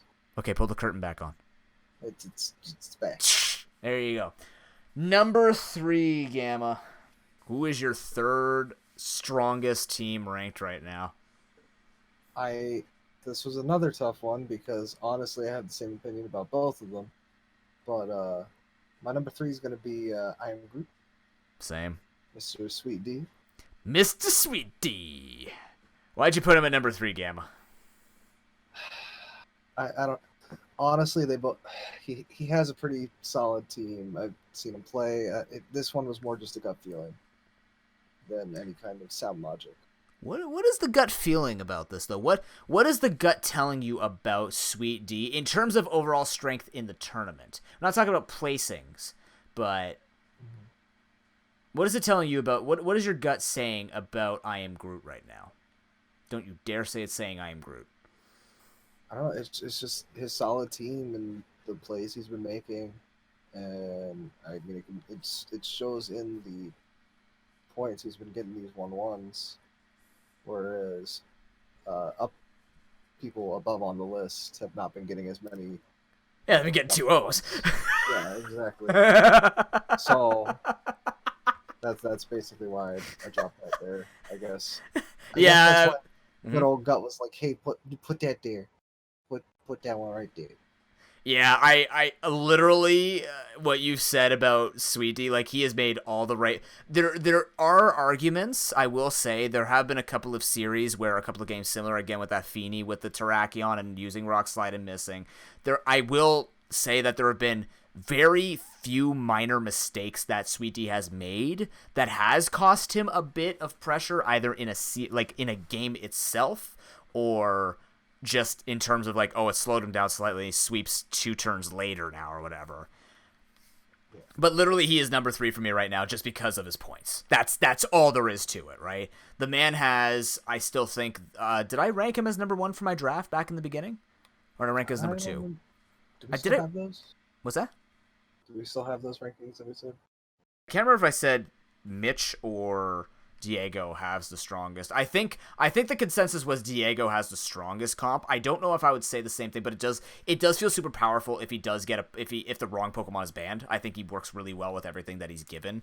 But like really the only reason why he is number 3, and I hate putting Sweet D down, but I mean, you know, new contenders come in and they can look better too. So, you know, Sweet D can drop over time in terms of power rankings. But literally it wasn't easy to say. It was a very easy decision for me to put him in number 3 because I'm like, he's better than everyone else on the list up to number 3, and then because he has less points, he's number 3. That's all there is to it. Like there's you have to commend, and really the cool thing about Sweet D's team, there have been some really cool comebacks he's made. He's been able to come in back into a game, and when you're looking like, oh yeah, this coach is like taking out his Pokemon and stuff like this, and then he still finds his way. That one against Traversity Thunderous, where they're like nonstop switching back and forth trying to get the advantage when he's using the Blissey or something like that. Was it that series? Yeah. Where they were just trying to mind game each other, and then I think Diego came out or Sweet D came out on top and just went from there. Like that was cool, and he's good at that. Like he can win mind games like that.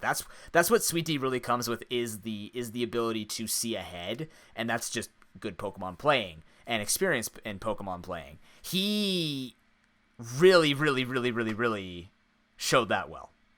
So, he's down there because points. Boo-hoo, I guess. All right, Gammo, you said that we have a variation. We only have 2 left here, so who are we differing here? What's your number 2? I also realized we should have started with number 1 because, most hype give it there. But hey, I mean, mistakes were made. if people weren't paying attention, then they Oh, won't now know they're paying attention. Yeah, say now it. they're listening. They're like, scroll. They're waiting for the name. They skip the name and go, oh, I gotta go back. Oh, increased viewership. Oh, that's smart, Gamma. Well played. I don't think that's correct. I don't think that's scientifically correct. Number 2. What is your number 2? It's gonna be the Fortnite Ninjas. Ah, we found the difference. I put Traverse City Thunderous at number 2. All right, Gamma, let's talk about these two right now then. You've got Traverse City Thunderous on top as your strongest showing team, not the strongest showing ranking. We have as the strongest showing team, and you have Fortnite Ninjas, despite the fact that Fortnite Ninjas is ahead and has not dropped a single game, 12-game winning streak out of 12 games played. Why is Shark King above Mitchie W for you? I feel With your hands. like what? With your hands. I quit. I'm out of here.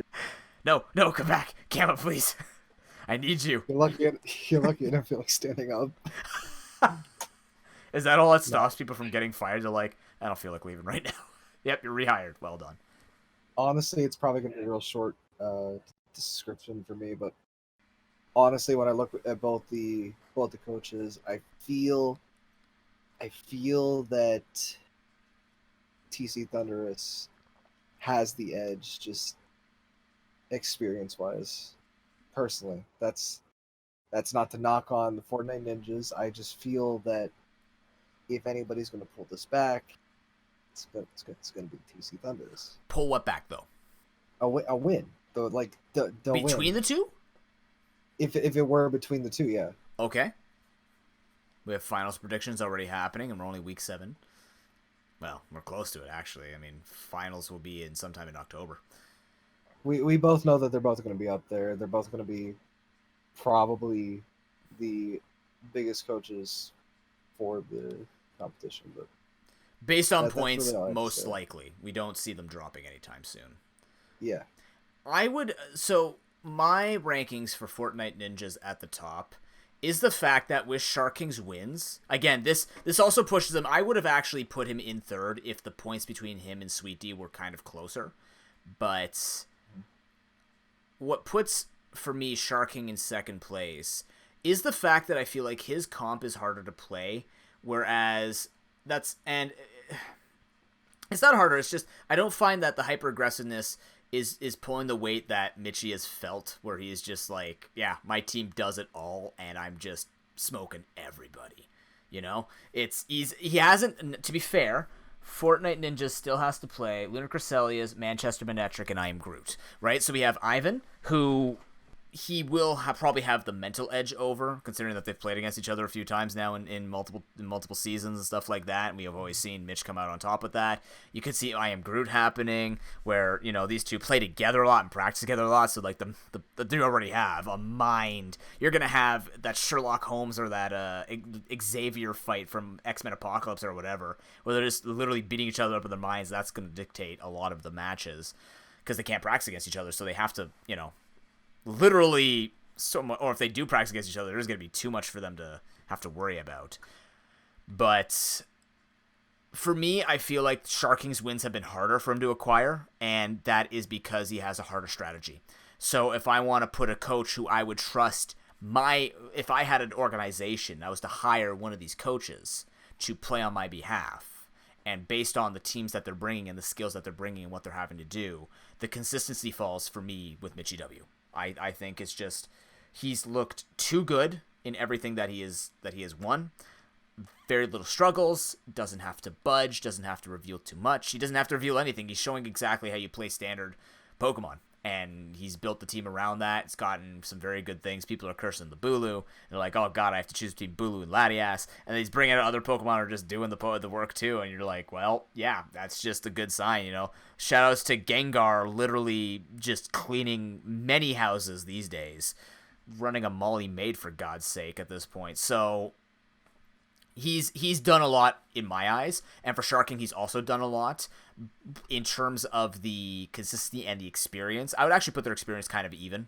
Maybe Shark King has a lot more not newer experience, but a lot more current experience versus Mitchie, but I still think if I'm looking for someone to win, based on if the, like, again, without putting I Am Groot in the conversation, just between these two, I put Mitch like half a step ahead. Just half. Not much. I still think that between them is super competitive. In fact, have they played each other? The answer is no. Oh, man, that's right. We haven't played each other yet either.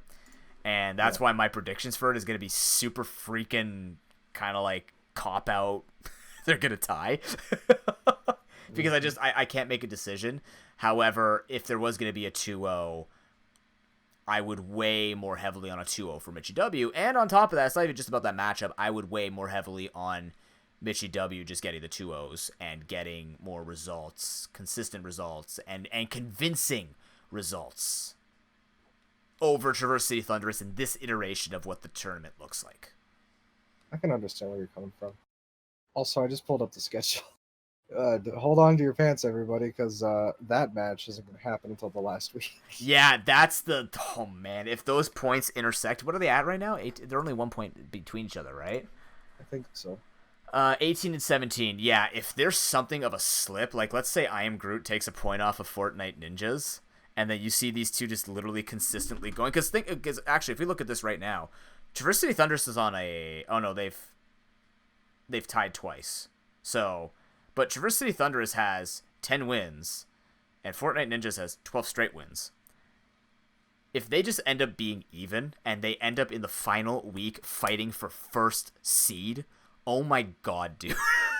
Like, that would be disgustingly exciting. Disgustingly exciting. I would be jumping for joy. 100% if that happened. I'm not saying make that happen just for our pleasure and enjoyment. And I'm saying make it happen.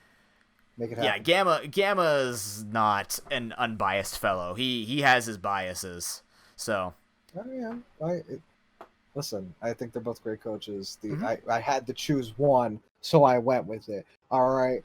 I'm not saying you're wrong. I'm saying in terms of you telling them to literally rig it so it's a fight for first in the last week, that's bias. I think it'd be amazing.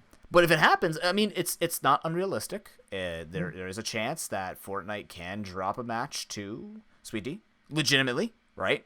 Mm-hmm. Because they are going to be fighting for it. And really, let's put it this way, especially when we're looking at that match between Sweet D and Mitchie, do you really think Mitchie wants to... They are rubbing it in right now that Sweet D is 5th seed. Do you really think he wants Sweet D moving out of that? He's going to want to keep him down there.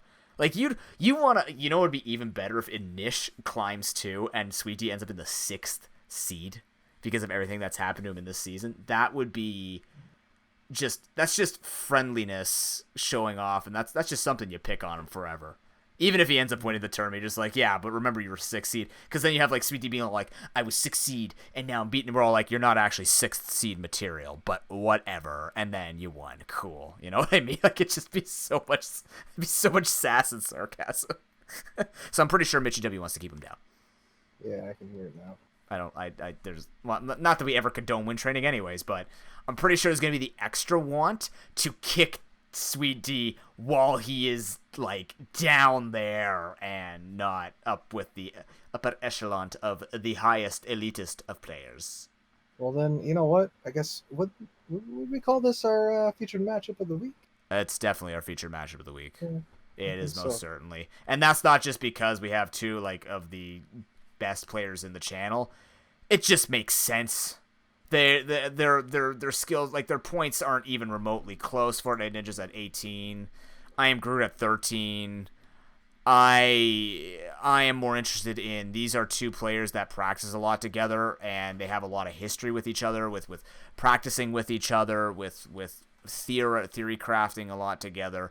So when you're going into semis and finals, they're not sharing information with each other when they're going to be fighting each other. Like they don't. They keep it pretty good because they do want to have that healthy fight when it comes to each other. But that's what makes it interesting is then you see, you know, they know so much about each other. You might see plays come out that will be at first a head scratcher, but if you know a player that well, you'll just use the move. Like you'll just use the move that makes no sense. It ends up getting you value, or they just play it standard because that's what they do too.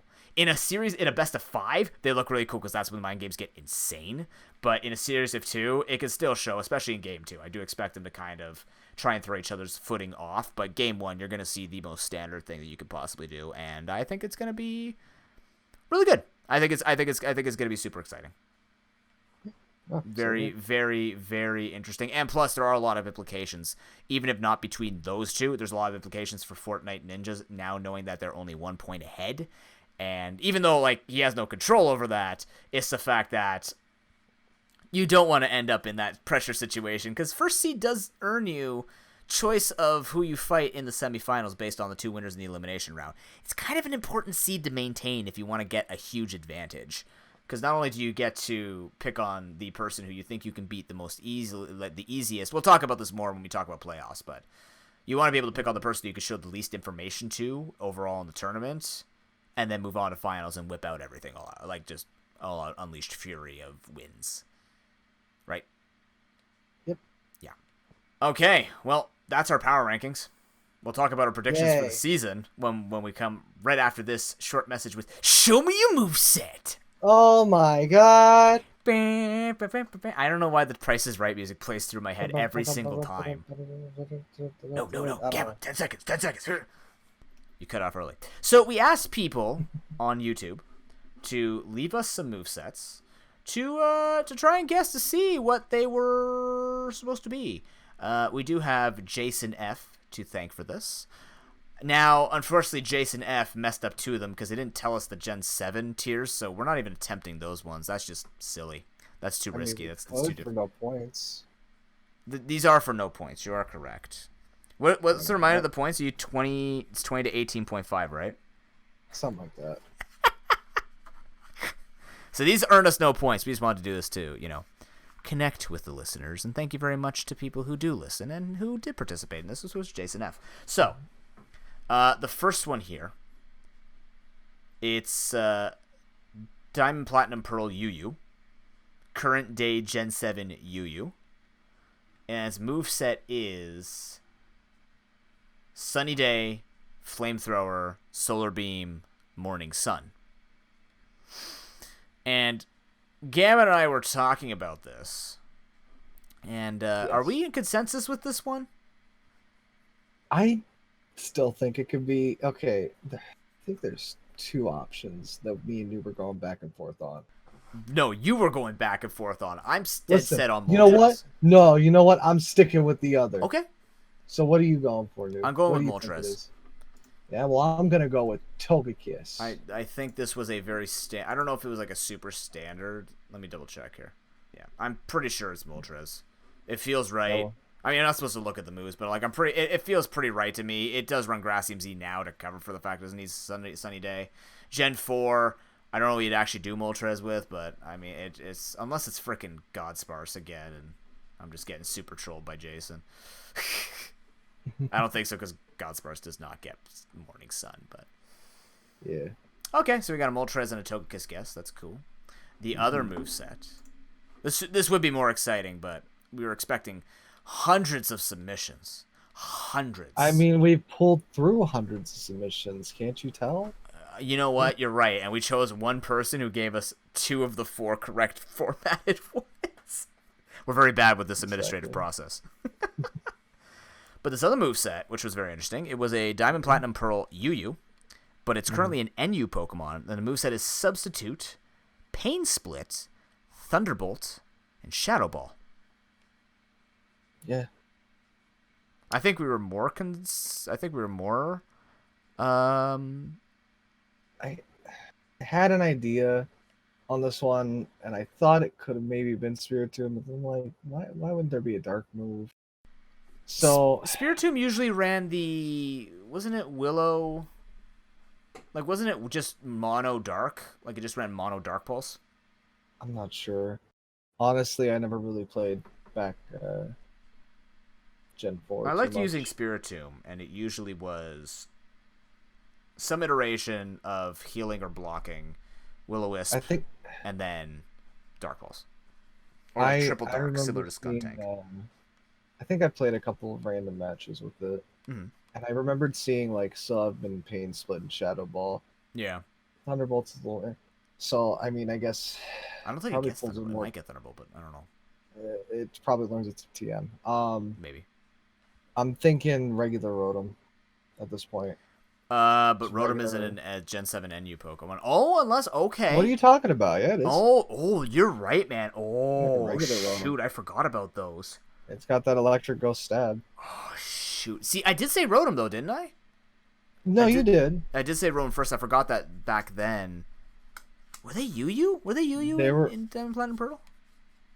We We can't can look find that out up. unspoken.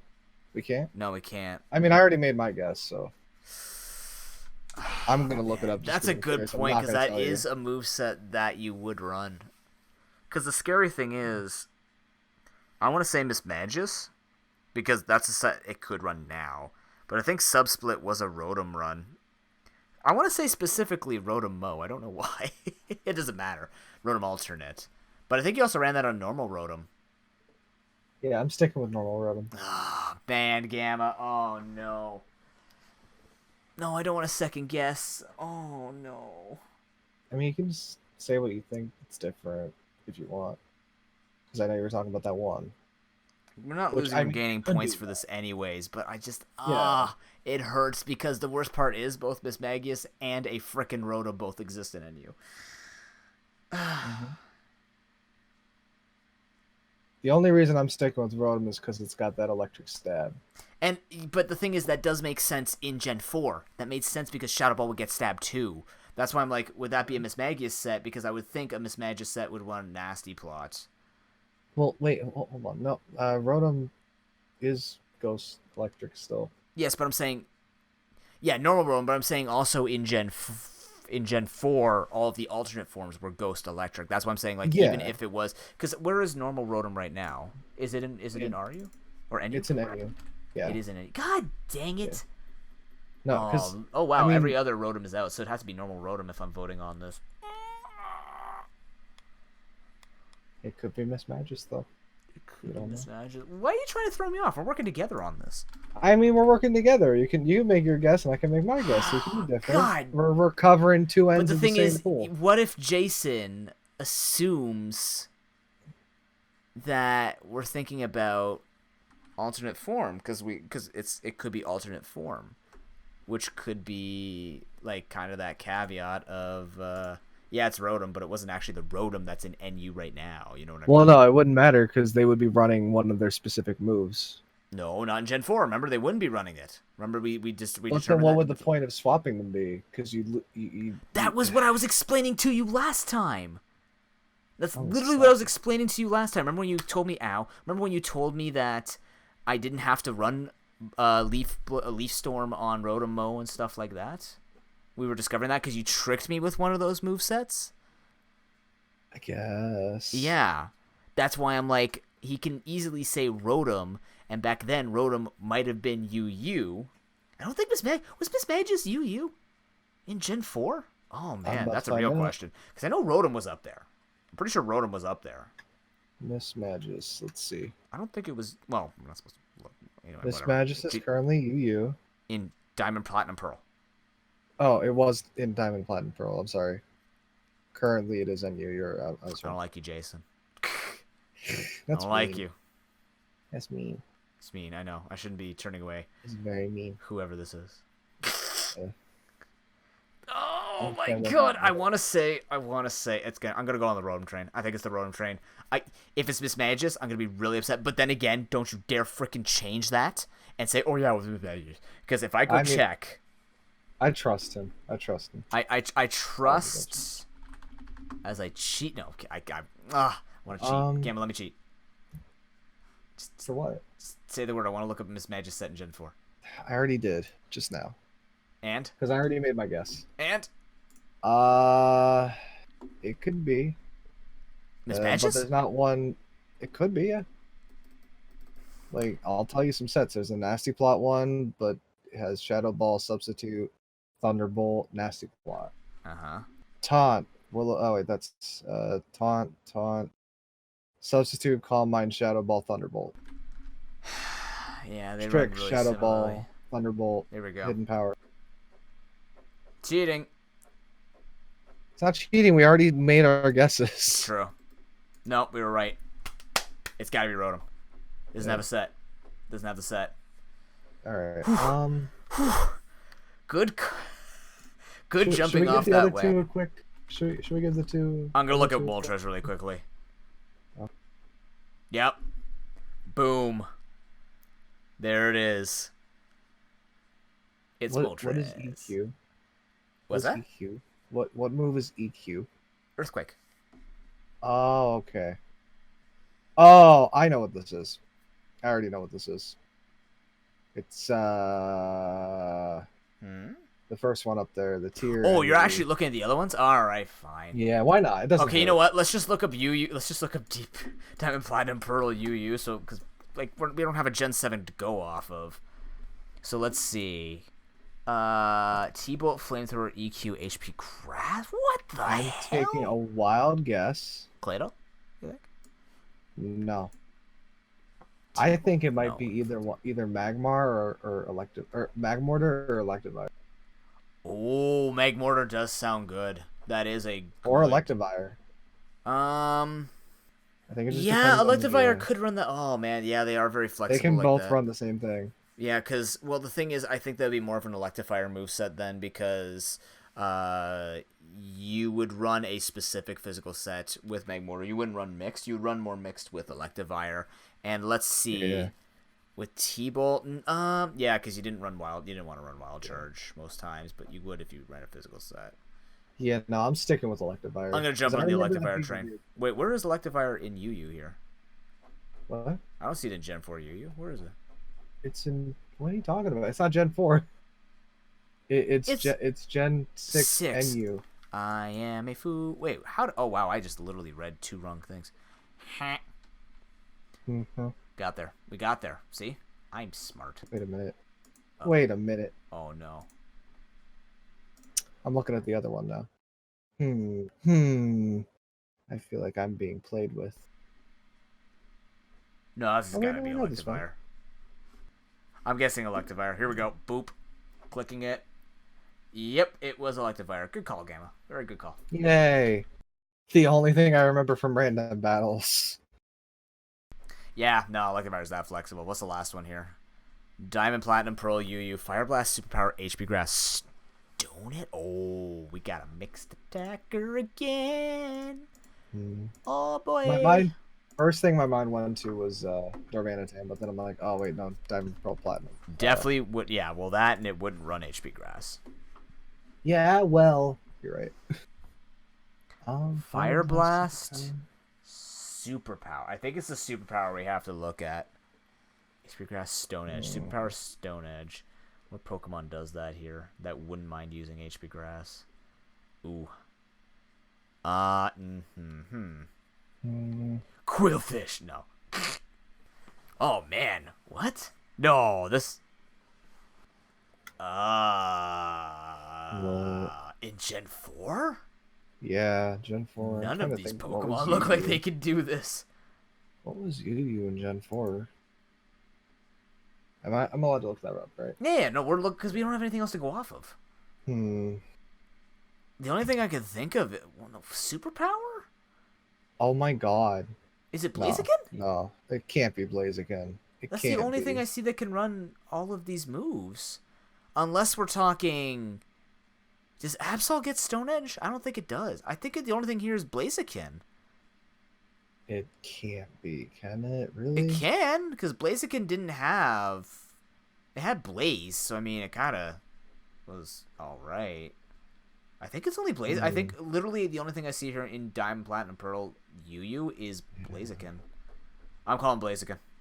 Yeah, I think all in on Blaziken. Alright, let's see. Wait, maybe not. I don't know. Yeah, Blaziken. Got it. Yep. Yep. I was looking at it first, and then I checked the list, and I'm going, I think Blaziken, like literally Blaziken is the only Pokemon in this tier that can do it at Gen 4. Truly. Yeah. Yeah. Yeah, if it wasn't Gen 4, I would have assumed Darmanitan. No, but Darmanitan would never run Hidden Power. Yeah, well, Unless it was like Zen form, but Zen form was never. Okay. I can dream, Harold. Hey, Gamma. Alrighty. Yeah. I hate to say this, but I haven't been recording this whole time. Don't fuck with me. Okay. Moving on from there. We need to keep going. This is gonna be a long podcast. I'm gonna regret editing every minute of it. What's that? Don't worry, I'll be editing along with you. Oh, I'm we can sure try you together. Will. Mm-hmm. Great, man. Thanks. Mm-hmm. We have to look at the remainder of the season. Yes. Yeah. You and I drew up a prediction sheet. Yes. For what we think the remainder of the matches are going to look like. So in this season, we have 1, 2, 3, 4, 5, 6, 7, 8, 9, 10. 12. There's 12 matches left. What am I doing? The sheet right there says there's 4 weeks with 3 matches each. 4 times 3 is 12. Duh. Okay, so we have 12 matches left. Mm-hmm. There are implications for each of these coaches depending on how many matches they have left. Let's talk about the people who are running out of time. Those 2 players are Las Vegas Golden Lucarios and Golden State Greninjas. Currently, Golden State Greninjas sitting at 4th seed. 13 points. Las Vegas Golden Lucarios sitting in 7th seed with 12 points. They have their matches left. Coma of the Las Vegas Golden Lucarios has Manchester Manetrix and Traverse City Thunderous. What are we expecting out of this? Just don't give me analysis, like just bare bones. You see what he's got left. What is the fate of Coma? Why you gotta that's not a good start to your statement, Gamma. I don't want to be the one that has to say that it's both O2s. Okay, I have something slightly different. I'm not going to reveal mine, but I do think it will be an uphill struggle. And my biggest it's really a mountain to climb. Yeah, and the reason why we bring these ones up first is because there's literally only 2 matches left for each of these coaches. Considering, of course, with all the buys, this is why we have to talk about them in different levels of how many battles they have left. Mm-hmm. Because they have only got this much, being low on points and having to face something like what Coma's got to face against here with both Ivan and Sharking left, that's not where you want to be with your points. And if the max that you can gain is 6 points, that would bump Las Vegas Golden Lucarios up to 18 points, which sounds good in theory, but there's a lot of people left who still have to play a lot of games. So it's not futile. Still getting top 6 is attainable, but you have to really win these games. Like, really, really win these games.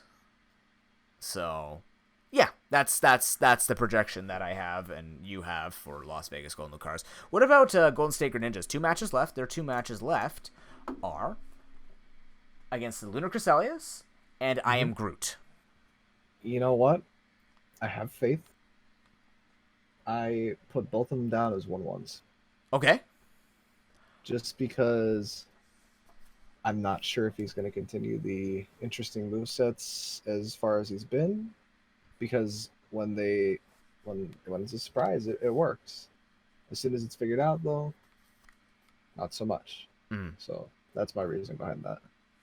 I can see the argument for 1-1s, especially against both coaches. I am different. Again, not revealing. I'm going to put a picture up after of all of my like when we go to playoffs, we'll have this picture up when we look at the regular season end and see if we actually got the ranks right there. But so I didn't have to say what I've been saying. I told you not to. I freaking told you not to. Oh my god, cut this out. Cut this all out. Go back. I'm not rolling the tape back. Rolling tape back would be to reveal it. No, I'm not cutting it out. You done bummed it. You done messed it up. I'm leaving it. I'm leaving it at that. I'm not talking any more of this podcast. Okay. All I'm saying is tell me what your predictions are in terms of on a scale from oh god look out to this is easy street. That's all I want. I said bare bones. That's what you wanted? Numbers are not bare bones. Numbers are not bare bones. I said bare bones. I heard give me the numbers. What do you think? What the yeah, later when we do the rankings again. God.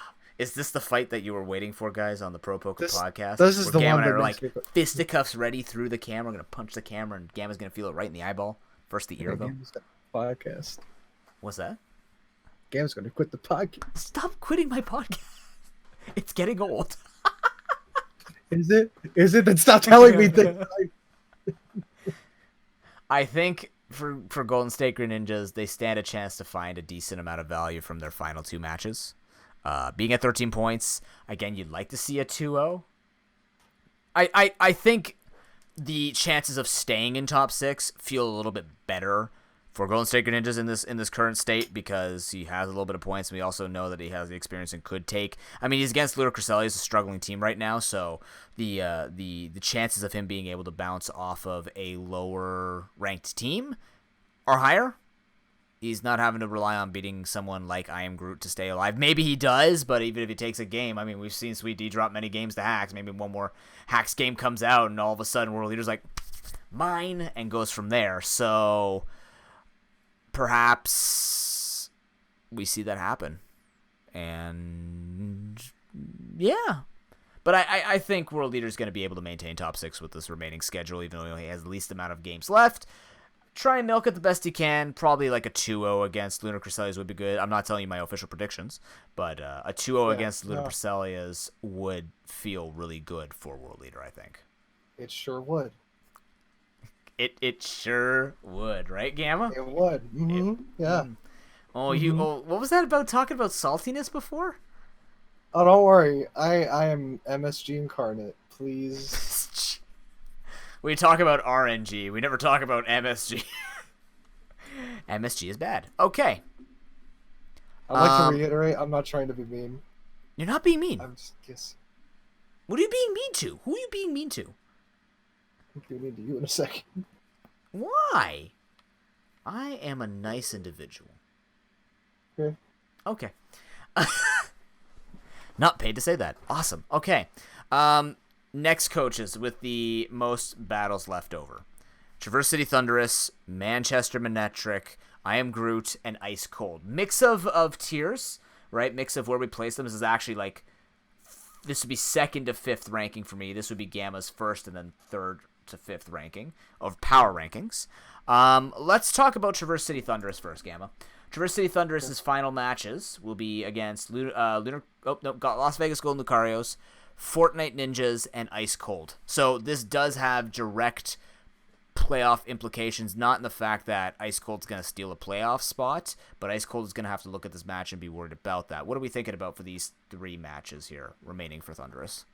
I think it's going to be a tough road, but I feel like they can come out on top.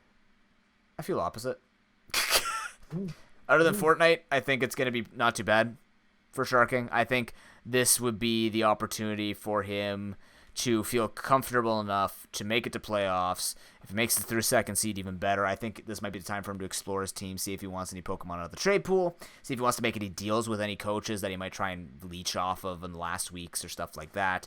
And, just look towards that championship. I'm fairly confident he'll be able to build stuff. There would have to be something astronomically destructive to happen in his final 3 matches to take that away from him. Ice Cold being one of those things that could be astronomically destructive, considering that they're both going to be playing in their final matches. So that could be a thing. It'd be interesting for sure. Manchester Manectric. Manchester Manetric's final battles: Las Vegas Golden Lucarios, as we mentioned, Fortnite Ninjas again, and Ice Cold. What? Really? Wow. Oh, yeah. I guess we should have seen this coming, because now when we talk about the other 2, we already talked about the Coma ones. Gamma, how you feeling for Manchester Man here? How you feeling for Man? Team Man? I feel it's split down the middle. I think my mind is blanking. Well, we know your mind is blanking.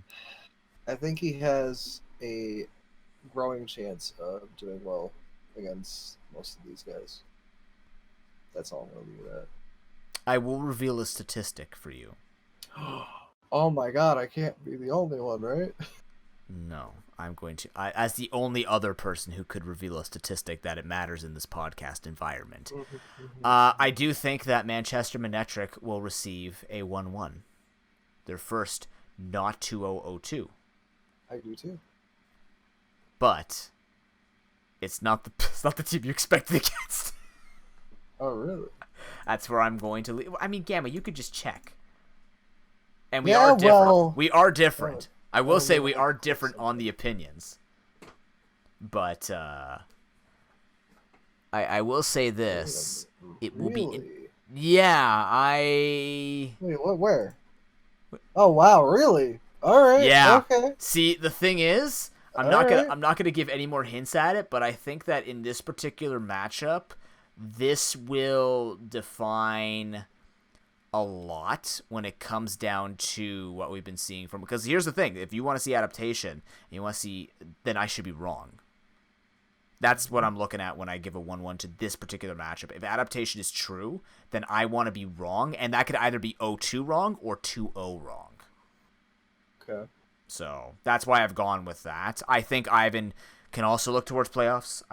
It's a little sketchier because his matches are against two players that are, one that's surging, one that is starting to surge, and then, again, he's got Las Vegas Golden Lucarios, but we've seen people drop the Las Vegas Golden Lucarios randomly because the team is still really strong, so you don't want to get complacent and lose a point here and there. Plus, I actually somewhat, never mind. So, I think Ivan still has to play it out, and again, try and get those cheesy little points here and there, and just look at what 6th seed has. I'm not saying he's going to fall to 6th seed.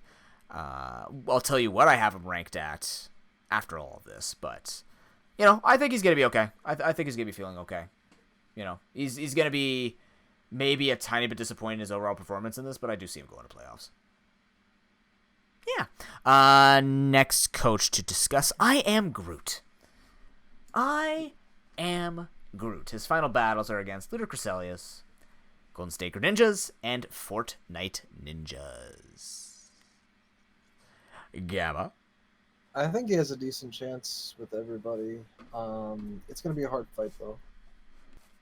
I don't want to get too into specifics, noob. Yeah, I couldn't hear you either. That's why I was like, oh, speak louder. Sorry. No, I heard you, but we heard what you said, but you can elaborate. Sorry. Oh yeah, I don't worry. I don't need to elaborate. That's basically it. If I elaborate, I'm gonna get into statistics, and then I'm gonna get called out. Flamed? All right, you're gonna get flamed. It's okay. I'm already getting flamed. Oh wow. Oh, thanks for making my podcast a political stand for you now. Get it? This is politics. It's Pokemon. It's don't get me started, Gamma. Well, you want to Pikachu start on is basically climate change now. Yeah, I think I am Groot. This is going to be the opportunity for them to, other than one particular matchup, I think this will be the time to catch up, honestly. If he's going to take points, this will be the time now with his remaining matches. There's nothing more really to go with it. It's straightforward, easygoing. Watch the hacks, see what happens. The hacks has been determining this whole situation he's found himself in 5th place, or sorry, tied for 4th place. So, yeah, it's definitely going to be the determinant of that. So, yeah. There's not really much to say about I Am Groot, other than I Am Groot, so we'll go from there. Last person with the 3 remaining matches, Ice Cold's remaining schedule, Lunar Crescelius. Wow, Lunar Crescelius is just playing nonstop, aren't they? Dang. Get a lot of Tyler now. Lunar Crescelius, Manchester Manectric, Traverse City Thunderous. Why are you looking at me like that? Because I want to hear your... Because I'm going to say what I got to say. Yeah. I think that Ice Cold has the opportunity to get some decent points, but I feel that he needs to make sure he sticks to his guns and buckles down on what he plans on doing with his team. Buckles down. I'll buckle you down. Mister. Why am I being buckled? That's such a weird word. Now you say it, buckle. I don't know. I'm sorry. I'm cyberbullying you tonight. I'm sorry. It's your skill, Gamma. It's my skill to be mean over the internet. What? Yeah. For me, Ice Cold is showing good proficiency. This will be the last stand for him to show what he will bring to the playoffs if he goes to it. Still a little bit of a risk because he's currently at 12 points.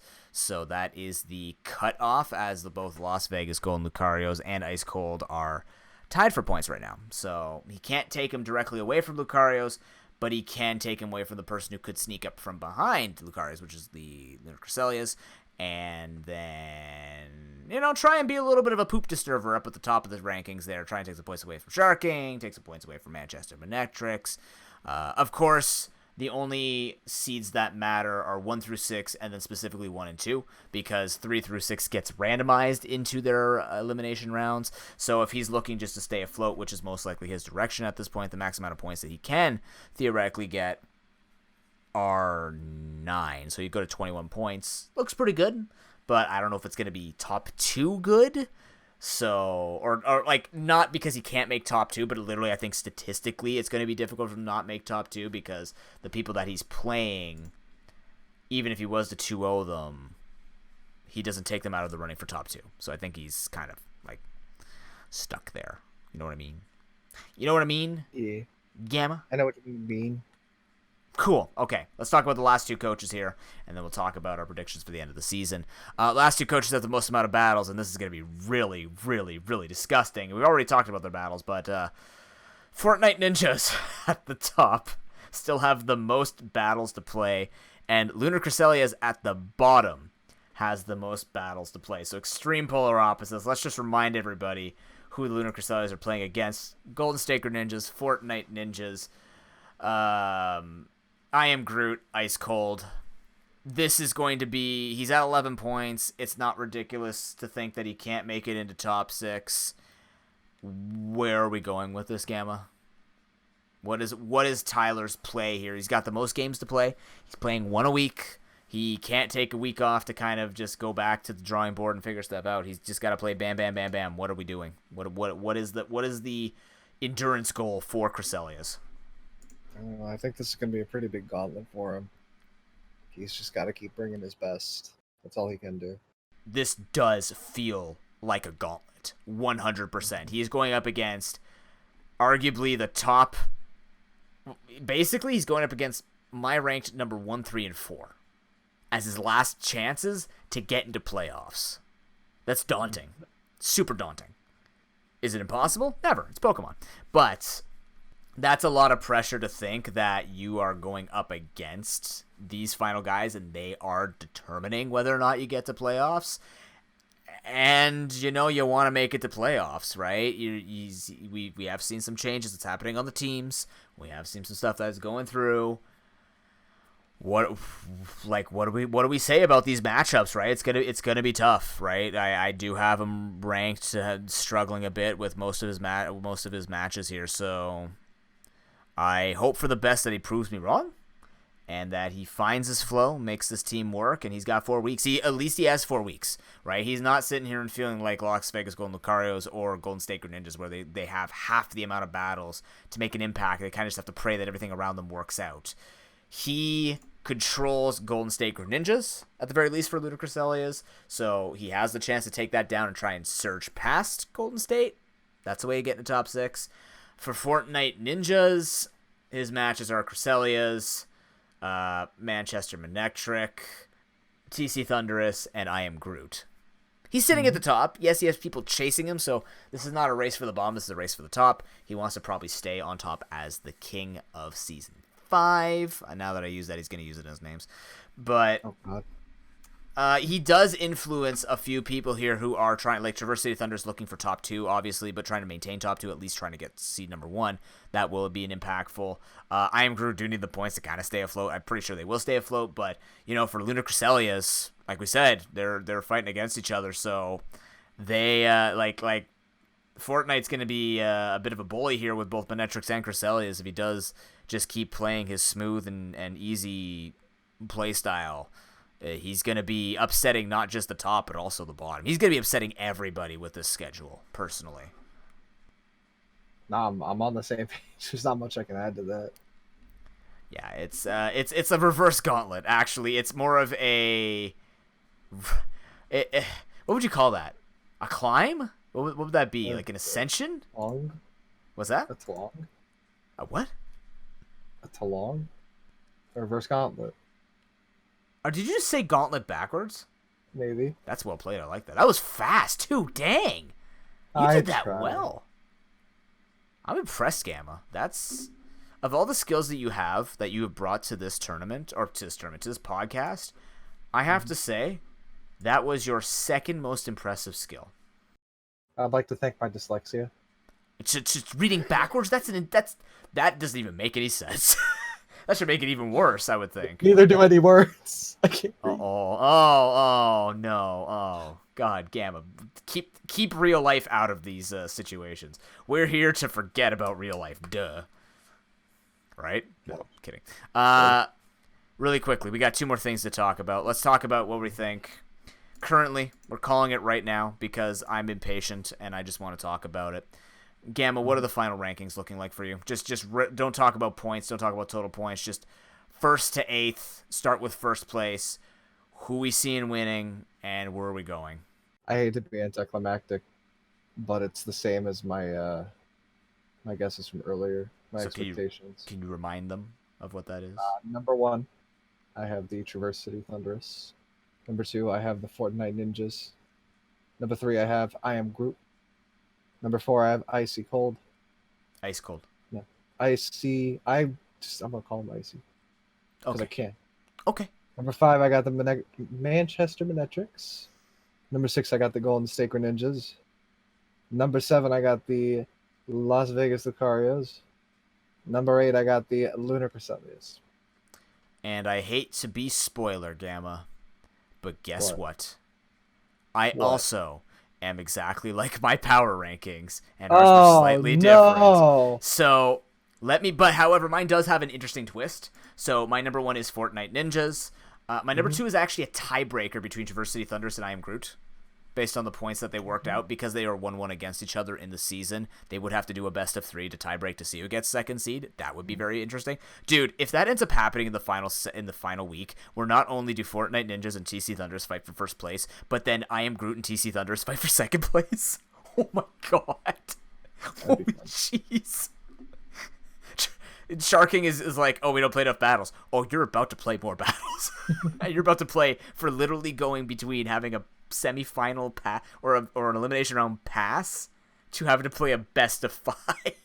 You asked for this. It's like, if you really want to ask for this, get 3rd seed, do it. I dare you. No. But yeah, they have a tie. I don't know who I favor that to in a best of 5. Probably I Am Groot, to be honest, but we'll see. Best of 3s. It's only best of 3. It's not best of 5. I believe it's best of 3. Yeah, it should be best of 3. Mm-hmm. Number 4, I have Ice Cold. Number 5, I have Manchester Manetric. Number 6, Golden State Greninjas. Las Vegas Golden Lucarios. At number 7, Lunar Cresselias. And again, not giving the points that I have because we're going to reveal what we were doing our predictions in a few weeks. But I do have it being very close. So it's more of a, like, it's not a blowout. But my points at least look like, I think Gamma's look fairly similar. But my points at the bottom 4, like between 5th and 8th seed, are fairly close to each other. So it's more of a, if these 2 don't get in, they're going to be edged out by a single point or 2.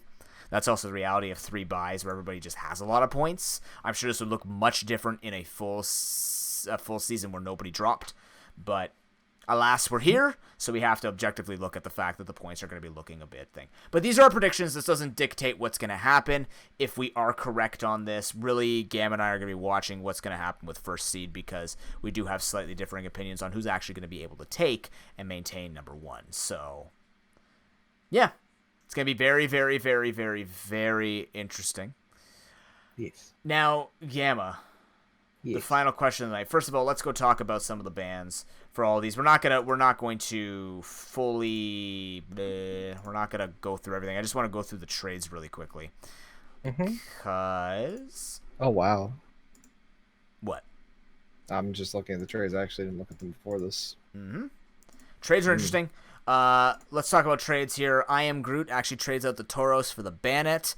About dang time he gets rid of that Tauros. It was useless for him, did nothing. The Bannet's going to offer him some interesting things. Funnily enough, I think he is playing against Danish soon, right? I think. He is supposed to be... Let me see. Where's my stuff? Man, my memory is fantastic. No, actually, he already fought No, him. no, I already played him. He won one.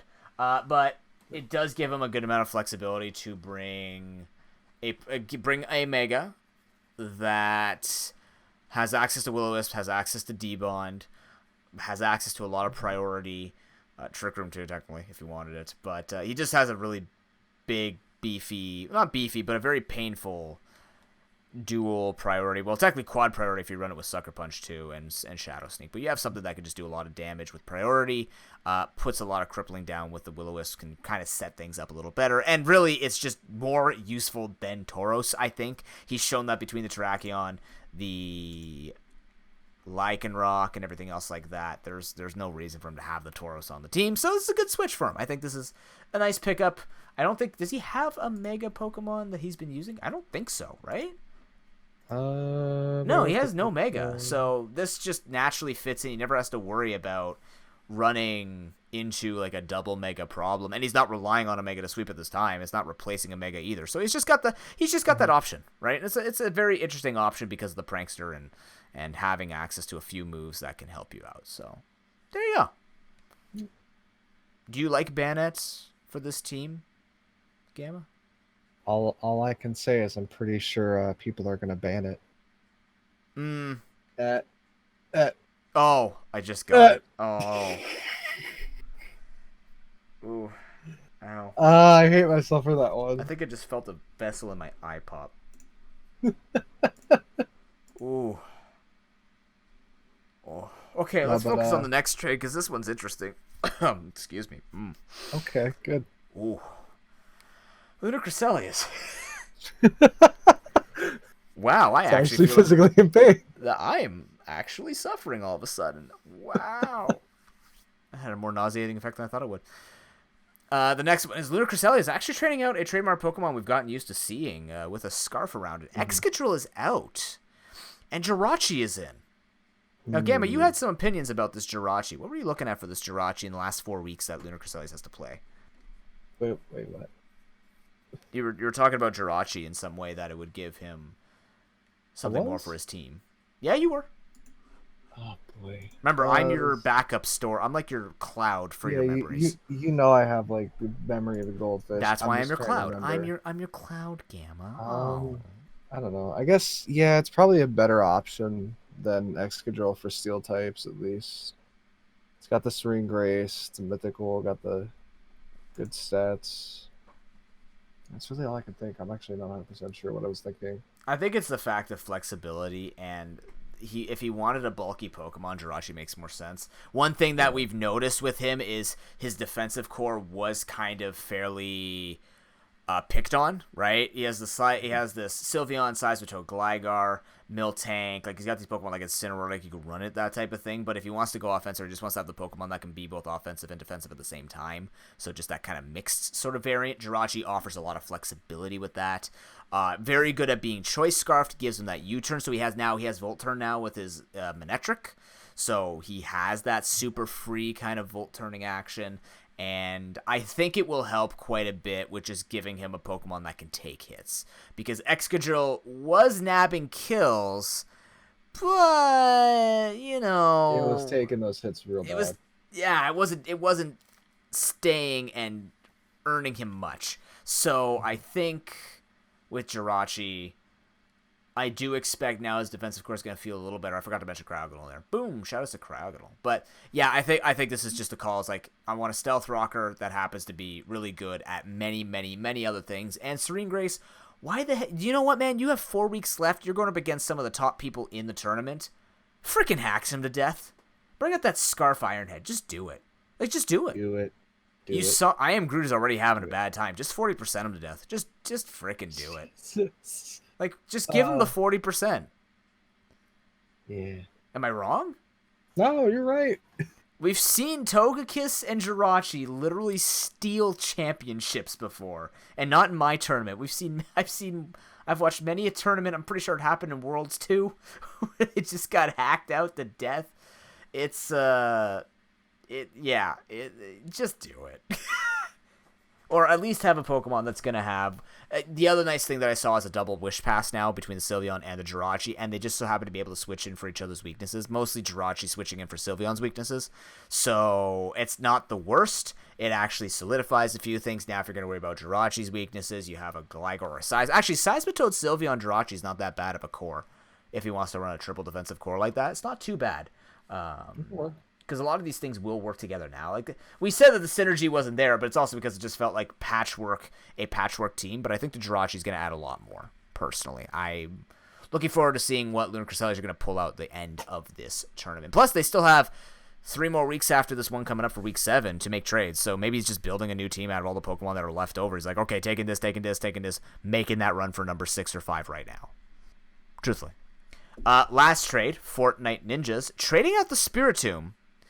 Bringing in Oricorio. Oh, Gamma couldn't hear the dance. He couldn't hear the dance. He better listen to this part of the podcast. He is missing the dance. Nonetheless, Spiritomb wasn't doing anything for Fortnite Ninjas. I just feel like it's just more options. It's nice because it could go up against the dancers. We saw like it would have really good value. I think it was with Soto Dude when the Oricorio could work against Quiver Dance, Volcarona, and Dragon Dance and Swords Dance. Like it could steal and copy these things. I think copying the Quiver Dance is obviously its best options. Still not completely familiar. I was familiar with this moveset for quite some time, and then I just lost it. Can't remember if I can make use of all the different typings. Or all the different types of attacks with Dancer. Can it go physical? Yeah, its physical attack is pretty average like its special attack. Not the worst, though. Nonetheless, it gives them tail. Actually, it gives them Tailwind support. It also does get Source Dance and stuff. It does get all the dances minus Quiver Dance because, it's not a bug. Nonetheless, it gets Teeter Dance. That's a dance it can do.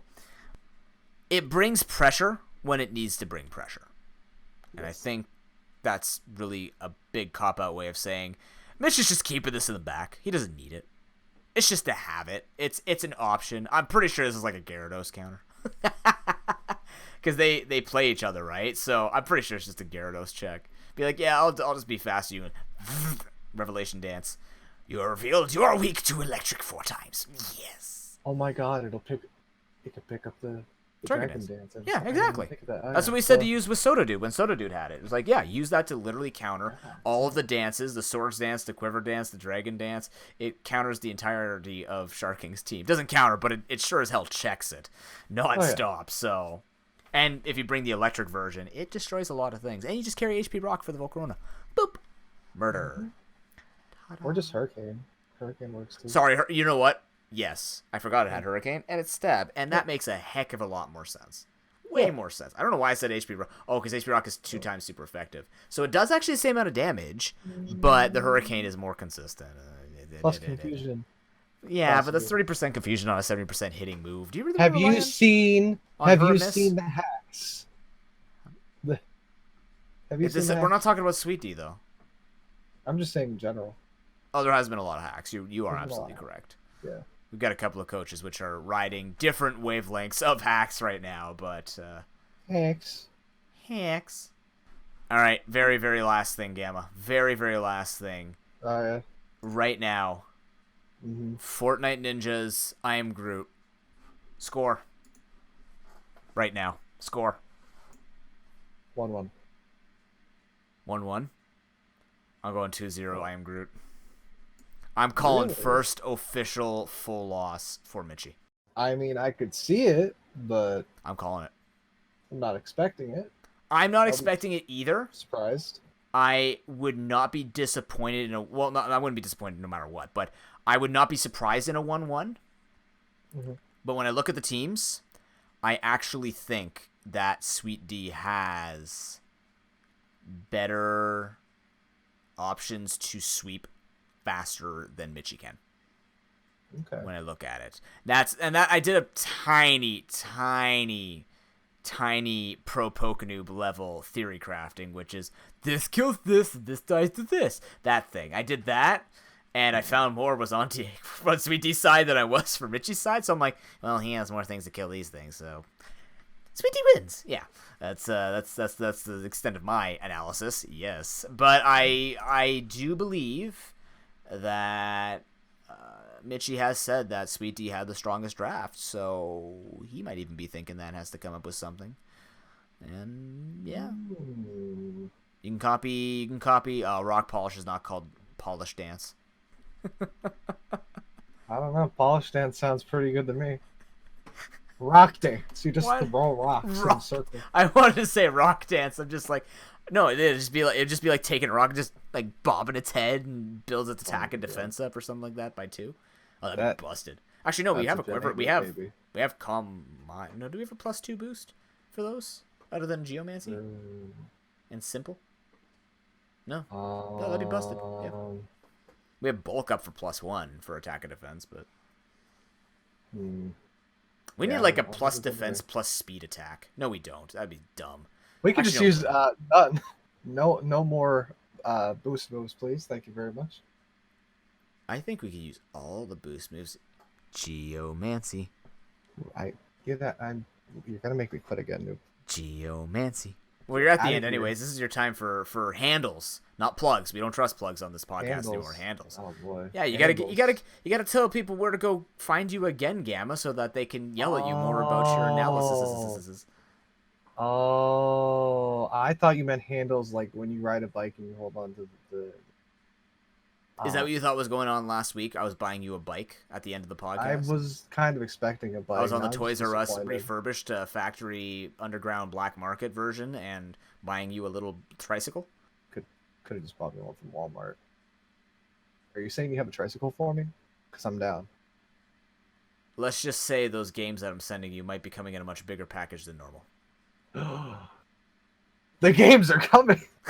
That's the only thing It's the only thing that you've been waiting for so long.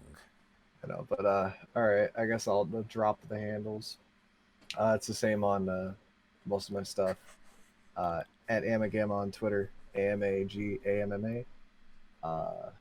Twitch.tv/Amagama. I do stuff on Pocket Aces. I guess he does too. I'm not sure. I love how casual this stuff. I do stuff. Yep. Yeah, he does stuff. We've been dropping some Showdown episodes, you know. I'm not saying you're not dropping it. Wait, have you been lately? I haven't been getting them in my feed. There's one coming out tomorrow, actually. Oh, okay, good. Okay. They were kind of slowed down a little bit because of issues, but it's coming out more often. We try our best to get what we can out. Just everybody's busy and stuff. But yeah, and then we also have another podcast which should have a new episode out in the next day or 2. So if you want to check that out, Team Pocket Aces, go noob. That was your outro for that. That was me having a stroke. Excuse me. Cheapers. We need to find you an outro. I've got a great outro. It's just a very generic one, but I make it sound awesome. So good. I don't know. Bibbidi boppity, can't stop it. I don't know. You got there. You were making it. You were making strides, but then you kind of fell off your tricycle. Let me put extra wheels Bingo on bongo. No, that's already taken. Yeah. Same thing with Bibbidi Boppity. And for wrong reasons, too. Anyways. Go ahead. No, I'm not. You know what? I'm going to elongate this as long as possible so that I make myself suffer when I edit. I'm making myself suffer. No, I'm kidding. If you guys want to come right now. Yeah, of course you are. If you guys want to watch the Pro Pokeball action live, twitch.tv/ProPokeNoob. ProPokenoob. I don't know why I spell my name. You're here. You know what my name's spelled. Like, just copy my name and put it in the friggin' thing and put Twitch in front of it. You can find me on all my social media handles at Twitter and at Instagram at ProPokenoob. Battles. Week 7. We have 3 battles. September 4th, 7:15 p.m. Eastern Time. I think I say 7 p.m. every time, but it's like, show up for 7:15 p.m. Eastern Time. We're live. We're having action. We're watching for the end of the playoffs. End of the playoffs? Dude, I can't words anymore. Dang it. We're watching for the end of the season. See who's going to make it into our top 6 and who's going to be fighting for our top 2 because it's going to be a big race. We've talked a lot of Debbie Downer type of sounding situations here tonight, but we trust every single coach would bring in their A, their B, their C, their D, all the way to their Z game. You have something to say, Gamma? You Canadians are weird. Says the man who ate pulled pork on my podcast. Thank you very much for watching, ladies and gentlemen, and listening. Have an excellent day. And peace. I need some soup. Oh, I'd love soup right now.